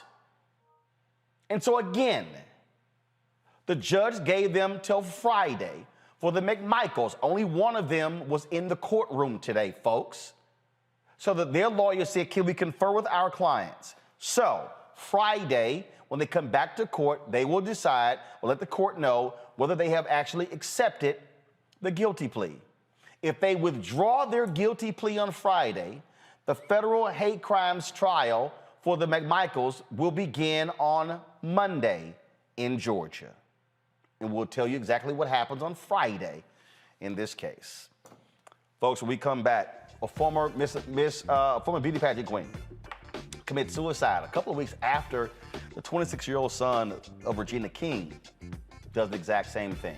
We'll talk with an expert next about what is happening with African Americans in suicide, and we'll also later talk with a doctor about your oral health. We talk about mind, body, fitness. We talk about working out, your diet.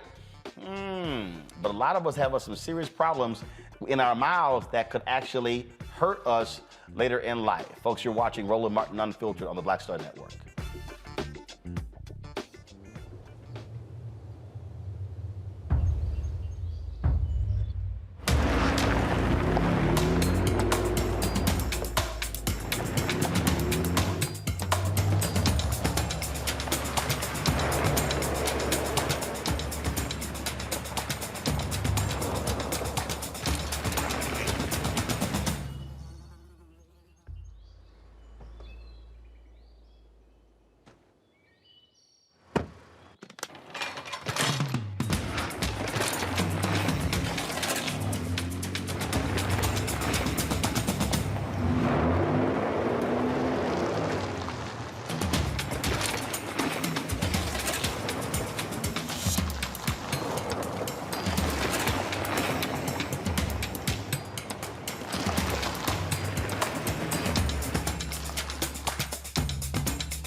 Hi, this is Dr. Jackie Hood Martin, and I'd like to ask you a question. Is your life teetering under the weight and stress and pressures of everyday life?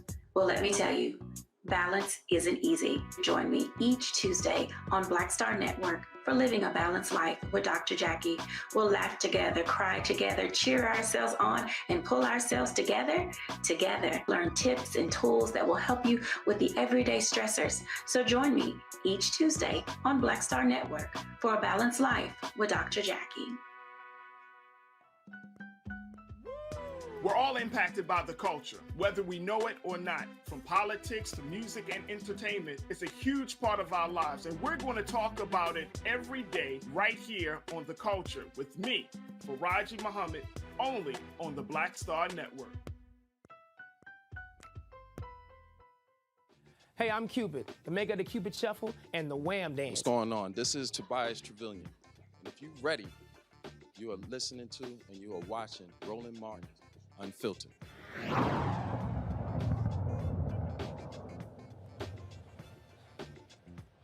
Folks, suicide is a significant issue in the United States, not just for black men, but also for black women. Yesterday, the news of Chelsea Ward killing herself, jumping off a building in New York, shocked so many people across the country. Of course, she was Miss USA in 2019, was a TV correspondent for Extra, and also was a, first of all, was also a local mayor in the D.C. suburb. First of all, no, Chelsea was also a lawyer in New York.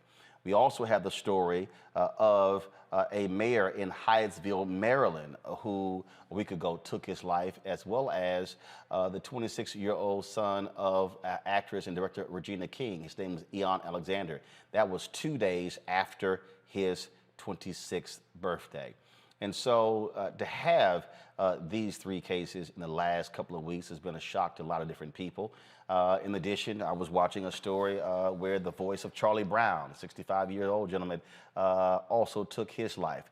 The CDC conducted a study and found that black respondents had the highest percentage of suicidal ideation at 15% compared to whites and others. Also, 44% of blacks reported having more than one negative mental health symptom, while whites and others had 38% and 40%.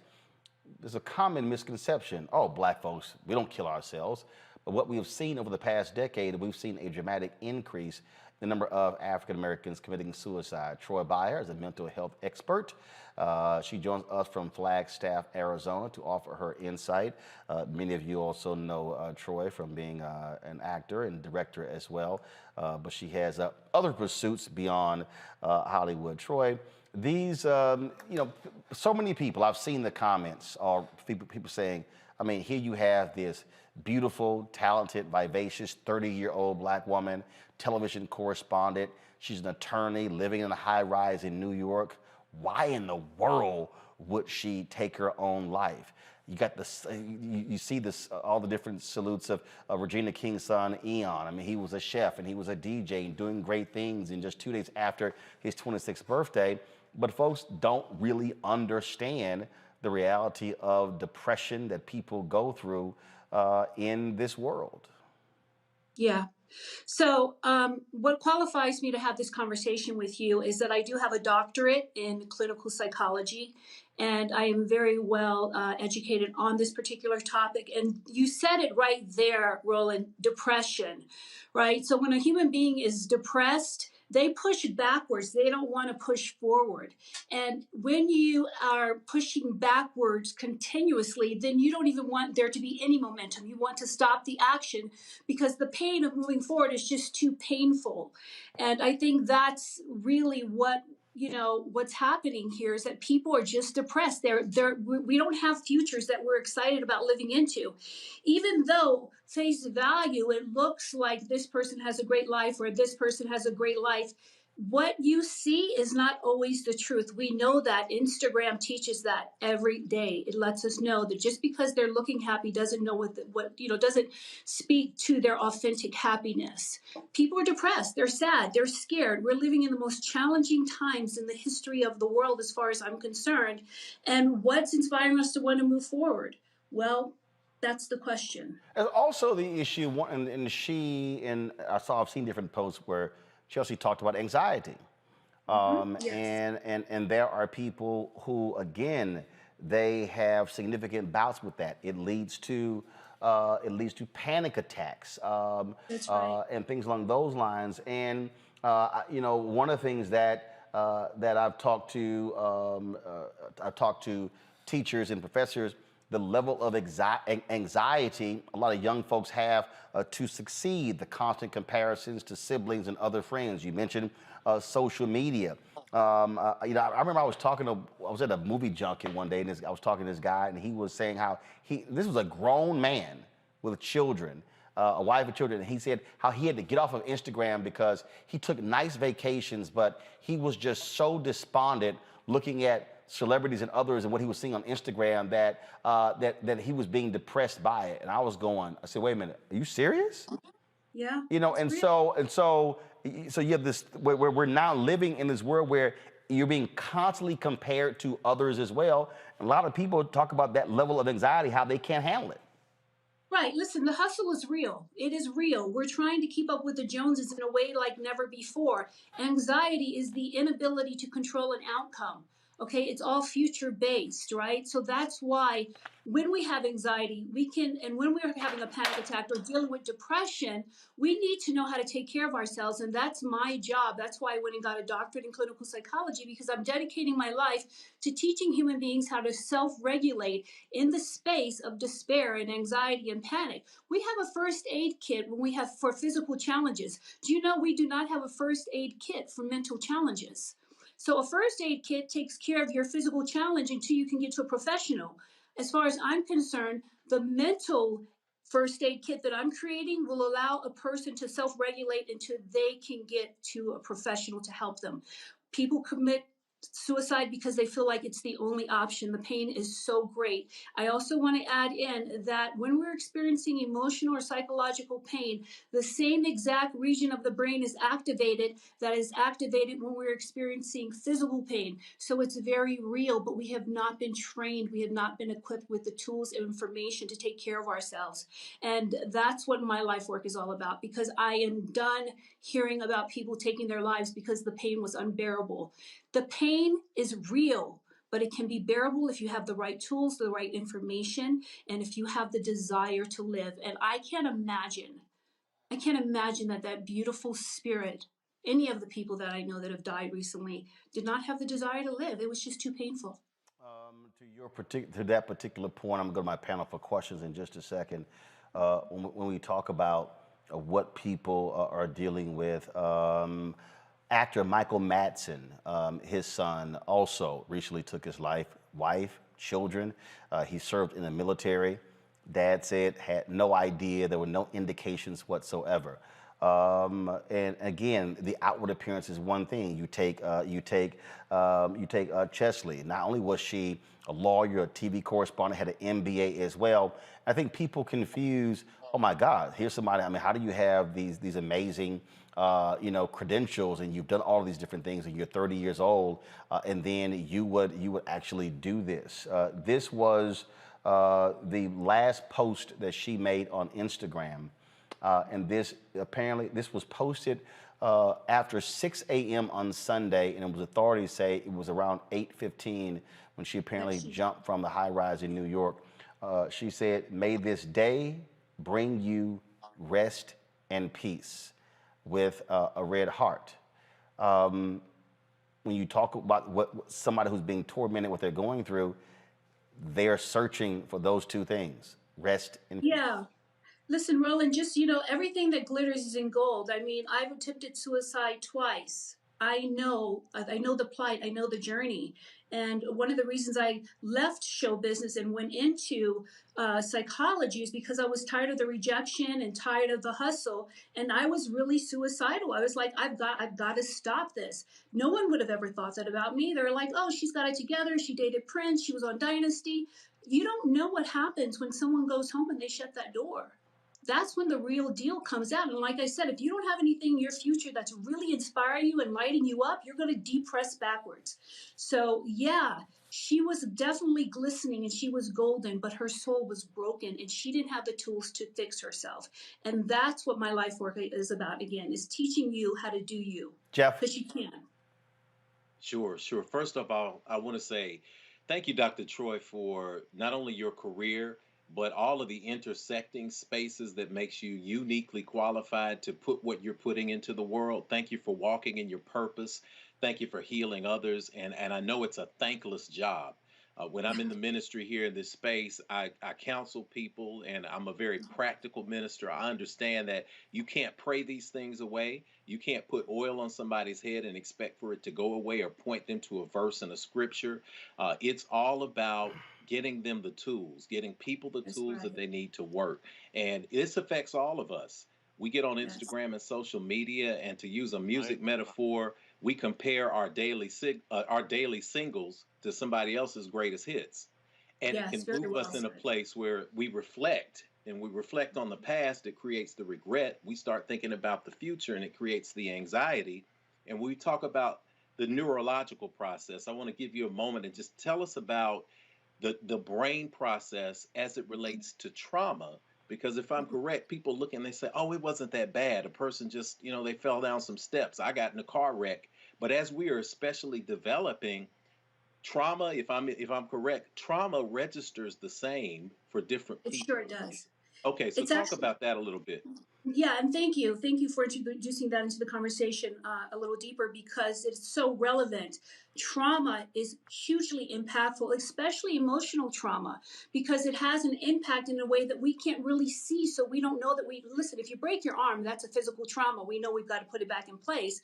But when you're dealing with emotional trauma, we don't know to what extent the trauma is impacting you. So what happens is when we're dealing with any kind of threat, especially emotionally, Our brain, the part of our brain that is responsible for logic and reason, which is the frontal cortex, I call it the CEO of the brain, it shuts down. It's no longer available to make wise, smart choices. We're activated then by the reptilian part of our brain, which is only concerned with fight or flight. And when the fight looks too big, that's when the flight sets in, and that's when suicide kicks in. And that is not done within a consciousness of logic and reason. It happens in a space of primitive survival. That's the part of the brain that's instructing you to kill yourself. So that's why I teach people within seconds how to disengage from that reptilian brain like that, reactivate that frontal cortex, and make some very reasonable choices until they can get the proper help. It's all science. It's all doable. We just need access to the information. So All right, thank you and for this. before I go to Omakongo, this just in here from TMZ, Walking Dead actor Moses J. Mosley, dead at 31. Cops suspect suicide. Yeah, there we go. Omakongo. Wow. Wow. Thank you, Dr. Bayer, for all of the work that you're doing. As somebody, myself, I was suicidal as a teen. And the question I have for you is now as a parent, raising kids, 3 kids between the ages of 7 and 15, what are some of the modern day signs that, and I work with youth across the country, so I see things, but from an expert who does this like you do at the level you do, what are some of the signs that we as parents, educators, anybody who has young people in our life or in our charge should be looking for as it relates to signs of possible suicide ideation and attempts? First thing is isolation. Whenever you see a child or an individual removing themselves from community, community is congregation, it's common union, right? You have people that you unite with. So when you start to see an individual withdrawing and going into solitude and isolation and removing him or herself. So if you look at some of the posts of people who've committed suicide, there's a 2-week space of no communication when they would post every day, and all of a sudden for 2 weeks there's nothing. So I look for these patterns. So you want to look for behavior that is a departure from their norm. Now, I want to say something to parents, and I'm just going to tell one on myself. As much as I know about emotion regulation and psychology, I've had challenges with my children and them wanting to not be here because they weren't able to see past whatever they were challenged with. So suicidal thoughts don't discriminate. You got to know that. And so you have to make sure that you just equip yourself and you're looking for the signs. So when it does show up, you are equipped and you are prepared. And on that point, when you mention that, literally, Chesley's last post was that morning on January 30th. Her previous post was January 17th. Yes, there's a definite pattern. You want to look for people who there's a very clear line in which they've started to engage in different behaviors. Mm-hmm. Julian. Dr. Bayer, first of all, thank you so much for your work. I think it's really important. We know that in the African-American community, suicides are up. We know that especially among African-American men, we're seeing more than we have seen perhaps in a decade or more. How can I put this? Dr. Martin Luther King was suicidal as a teenager. And this is something that people don't often talk about. He had depression his whole life. Yeah, he had depression. But as a teenager, he tried to kill himself twice at 13 years old. In the Black community, we don't really talk about mental fitness as much as we talk about physical fitness. And when people say they're depressed or whatever, oh, girl, you need to go talk to your pastor, something like that. How do we get the notion of mental fitness more conversational so that people who need help feel non-stigmatized when they seek it? That's fantastic. Thank you for asking that, because that's my complaint. We're so conscious of our physical challenges and our physical fitness, but when it comes to mental fitness, it's like, oh no, let's not talk about it because of the stigma attached, which is why I created Mindology Fitness. I make it fun, effective, and affordable. People come to my classes, they love it. It's all about having a great time. It can be fun. It can be cool, but it has to start as a community conversation that grows into to become just a normal conversation. We're like, oh yeah, you have a Mindology fitness coach, who's your coach, or whatever you want to call it. And another thing that I'm doing to rectify the challenge that you're saying is present in our community is every Wednesday on YouTube, I am doing free emotional remedy relief sessions. And I'm teaching people how to take care of themselves in a really fun and cool way. I'll give you an example. If you're dealing with anxiety, all you have to do is squeeze your ring finger. Put on some music and squeeze your ring finger. And within 2 minutes, your anxiety will be, I'd say 70% diminished. So I'm introducing really fun ways. Like you don't have to swallow a pill to heal anymore. Yes, maybe sometimes it's necessary, but if we can have fun and we can dance and make it cool and hip, why not? That's what I'm here to do. That's my purpose. That's what God gave me my breath to do, and that's what I'm doing. So thank you for pointing that out. Troy, how can folks find you and the work you're doing? Okay, so you can find me at mindologyfitness.com and mindologyfitness.com. Also, Dr. Troy Byer channel on YouTube. Please join me on Wednesdays. I am there for you. I will be teaching you all sorts of tools and techniques that are organic that you can do to shift your emotion, any unwanted emotion that you don't want to deal with, like that. All right, then. See, Troy, see that when you text your brother? Yeah, right? I love you, Roland. Yeah, she hit me today. She's like, I want to talk about this week. I'm like, how about tonight? You sure did. And there you go. Troy, thanks a lot. I appreciate it. Thank All right, you. folks, going to a quick break. We come back talking about your oral health. Get your mouth right. Some of y'all, don't be trying to turn. Don't be trying to flip right now. Y'all know y'all got some mouth problems. Trust me, it could be an indicator of a greater sickness in your body. We'll be joined next by another sister who's a doctor, dental doctor. You're watching Roland Martin Unfiltered on the Black Star Network.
Black Star Network is here.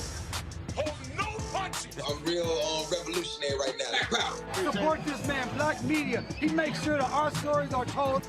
Thank you for being the voice of Black America, Roland. Stay black. I love y'all. All momentum we have now, we have to keep this going. The video looks phenomenal. See, this difference between Black Star Network and Black-owned media and something like CNN. You can't be Black-owned media and be scared. It's time to be smart. Bring your eyeballs home. You dig?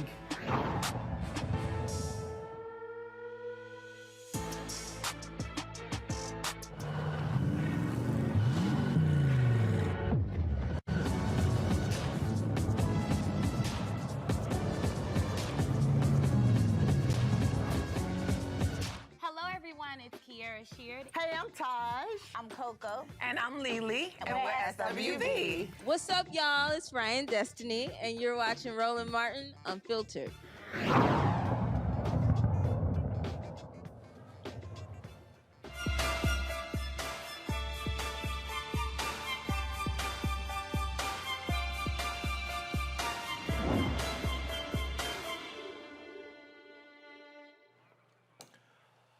According to the CDC, folks, African Americans are among the racial ethnic groups with the poorest oral health in the U.S. The greatest disparity of children with tooth decay, African Americans. African Americans aged 35 to 44 experience untreated tooth decay nearly twice as often as white Americans.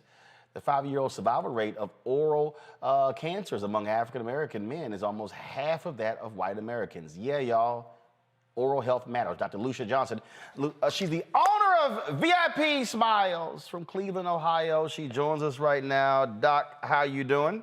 I'm doing well. How are you? All right, so let's get right to this health deal, okay?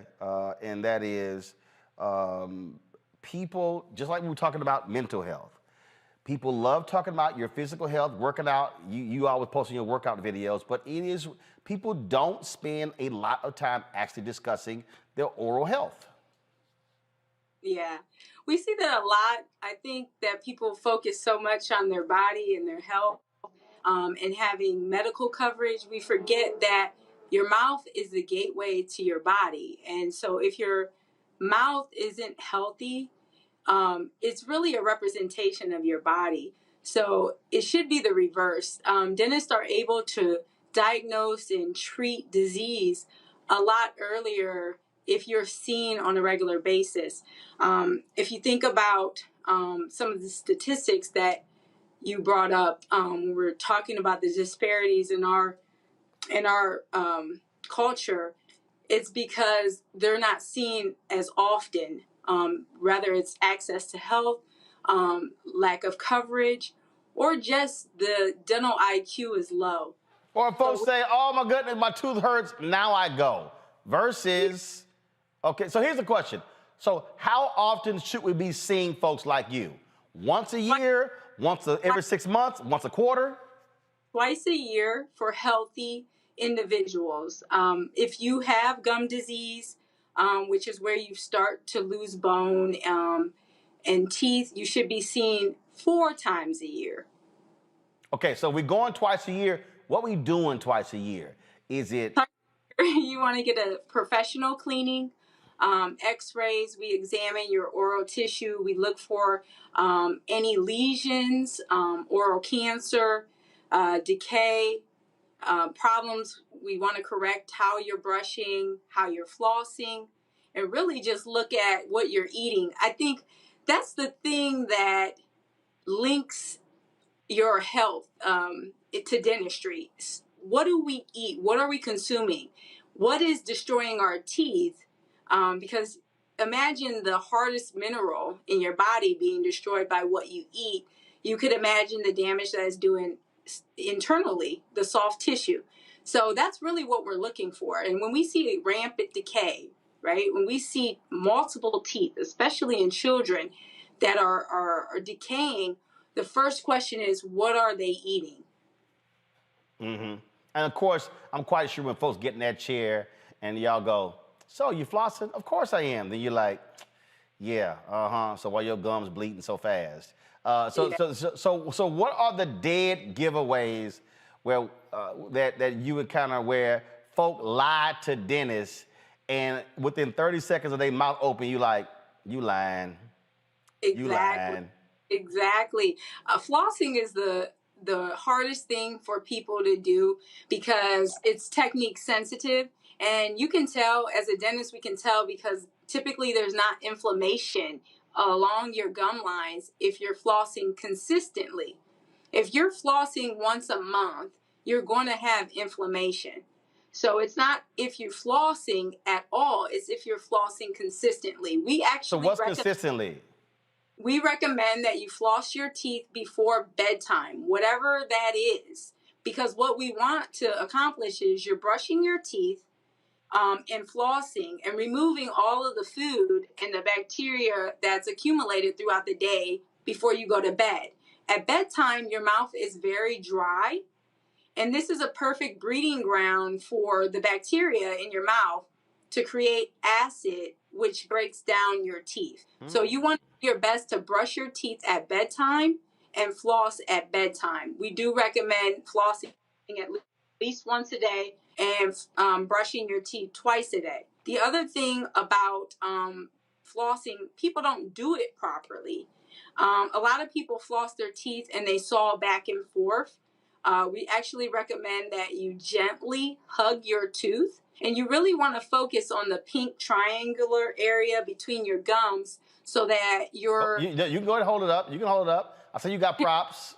Yeah, I have a couple props here, but when you're flossing your teeth, this is a child's tooth model here. You really want to focus on this pink triangle, and you should bring your floss along the gum line right in those areas so that there's contact along the curvature of the tooth. It's not just to break through and get the food out of your teeth. It's to actually clean along the gum line. Got it. So a soft amount of pressure is all you need to do that. And that's the worst thing that I see. A lot of people just don't know how to floss properly. Now, you know doggone well you brush your teeth more than one time a day.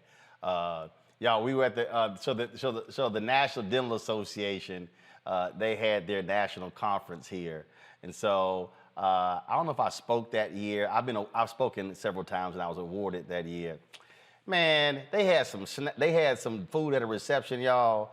And Doc was like, after it was over, oh, hold up, I'll be right back. I gotta go to my room and brush my teeth. I was like, Doc, we got to go. She's like, no, I brush my teeth after every meal. So you brush your teeth after every meal, huh? Yeah, and I clean my tongue.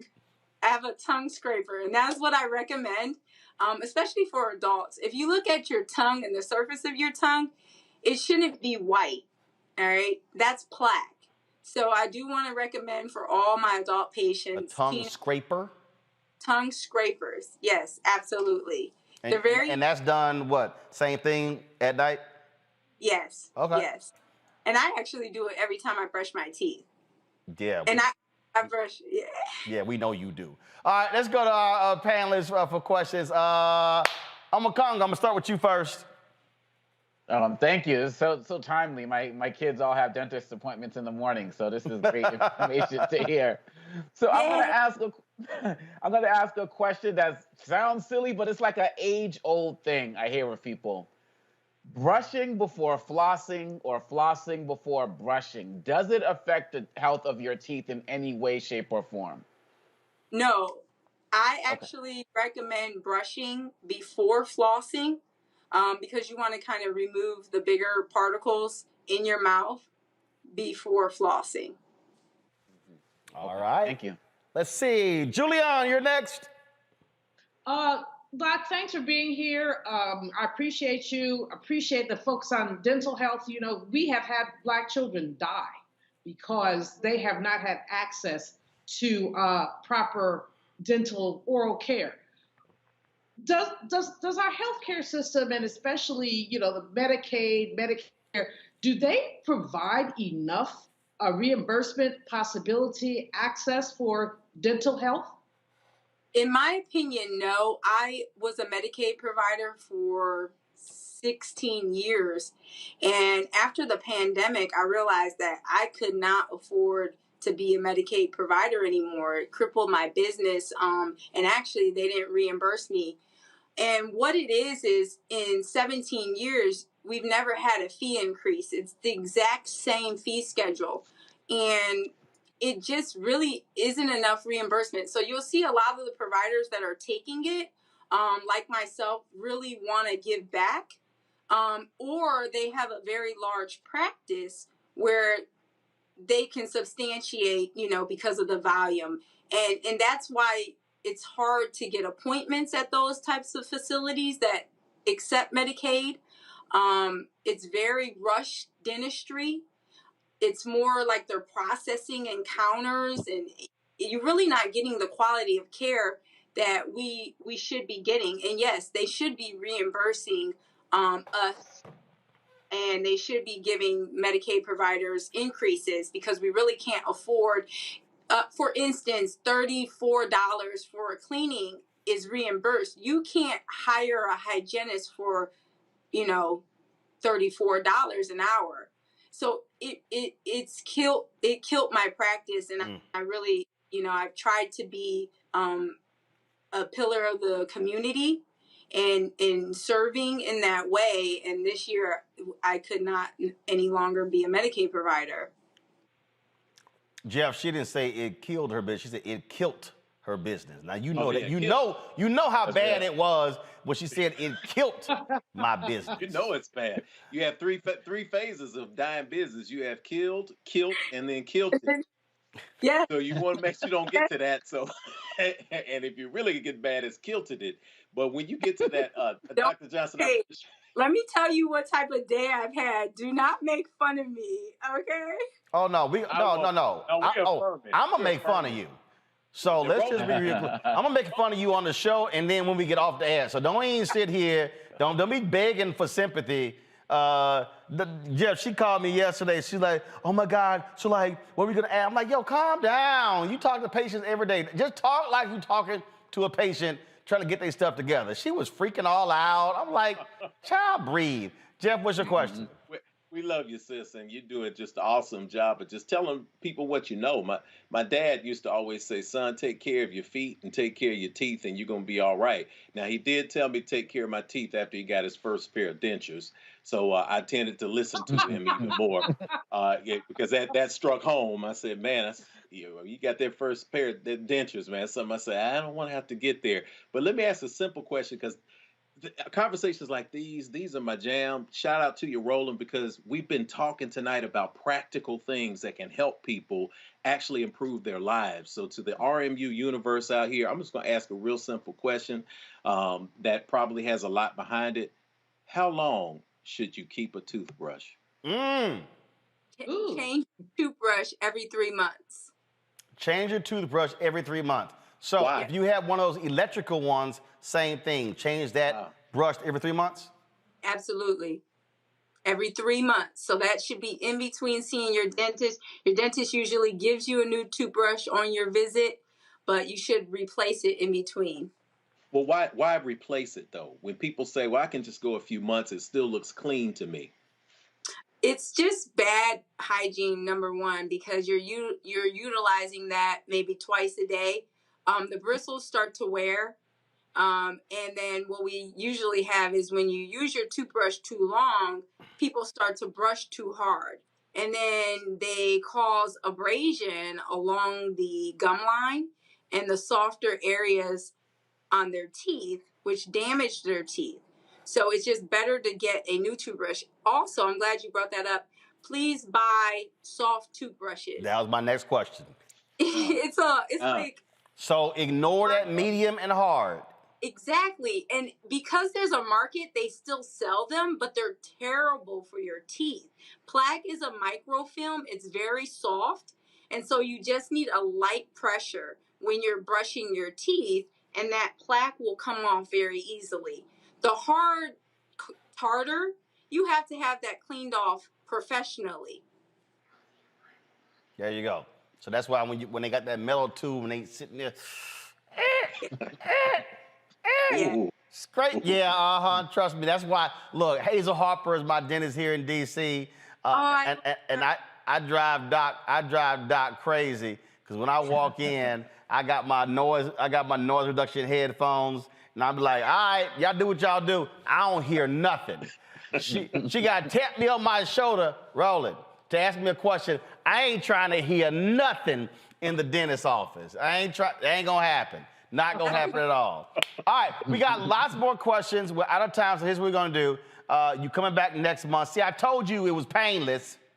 Painless, I love it. I told you were freaking Just all like out. unlike visiting you, which is painful. Lucia, say it again. Just like my dentistry, painless. Yeah, right. Yeah, right. That we heard that bullshit before. Yeah, we'd all heard that before. Oh, it ain't gonna hurt. It's just, I'm gentle with that needle. Yeah, okay, all right. We all done heard that before. All right. So there are a lot, people have a lot of questions. They ask me about mouthwash and toothpaste and all kind of other stuff. We're gonna have you back. Then we'll have the phone lines open for people to call in. They can answer their questions.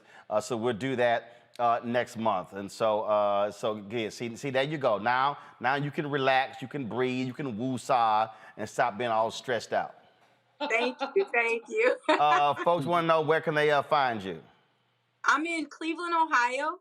I'm on Instagram, VIP Smiles DDS, Facebook, VIP Smiles. And she got all kind of photos on there, folks, of folk with some teeth, some before and after shots. So prepare yourself. Yes. Because it's triggering. All right. Doc, I appreciate it. Thanks a lot. All right, you guys have a great evening. All right, y'all. We were supposed to end at 8 o'clock because we were supposed to show Deborah Owens' first episode of her new show, but we're going to do that in 4 minutes at 8:30. Let me thank Jeff Omakongo and Julian for joining us on the panel today. I certainly appreciate it. Thank you so very much. We got to a whole lot of stuff. Hope y'all now understand. Again, and I keep saying this, and Jeff, people keep thinking I'm crazy, and they always like, man, why you keep pushing this? I need people to understand. When you watch cable news, they ain't talking about oral health. They're not sitting here talking about suicide. They're not talking about, and not in a way that's relevant to us. And so you're gonna hear the same thing, Trump's rally, you're gonna hear the same stuff. And so I need our people to understand that when we don't have spaces and places where our experts can come and share relevant information with us, then we are walking around clueless. And then on Congo, we hear folks say, man, well, I didn't know that was going on. What do you watch? That's why, Julian, in that promo, when Jeff says, bring your eyeballs back, too many of us are spending our time, and I'll say it, talking about and dealing with bullshit as opposed to stuff that can be transforming, helping us in our daily lives. And so, folks, that's why we want y'all to download the Black Star Network app. That's why we want y'all to look at these shows, support the folks who are watching at every available platform, Apple phone, Android phone, Apple TV, Android TV, Roku, Amazon Fire, Xbox One, Samsung Smart TV.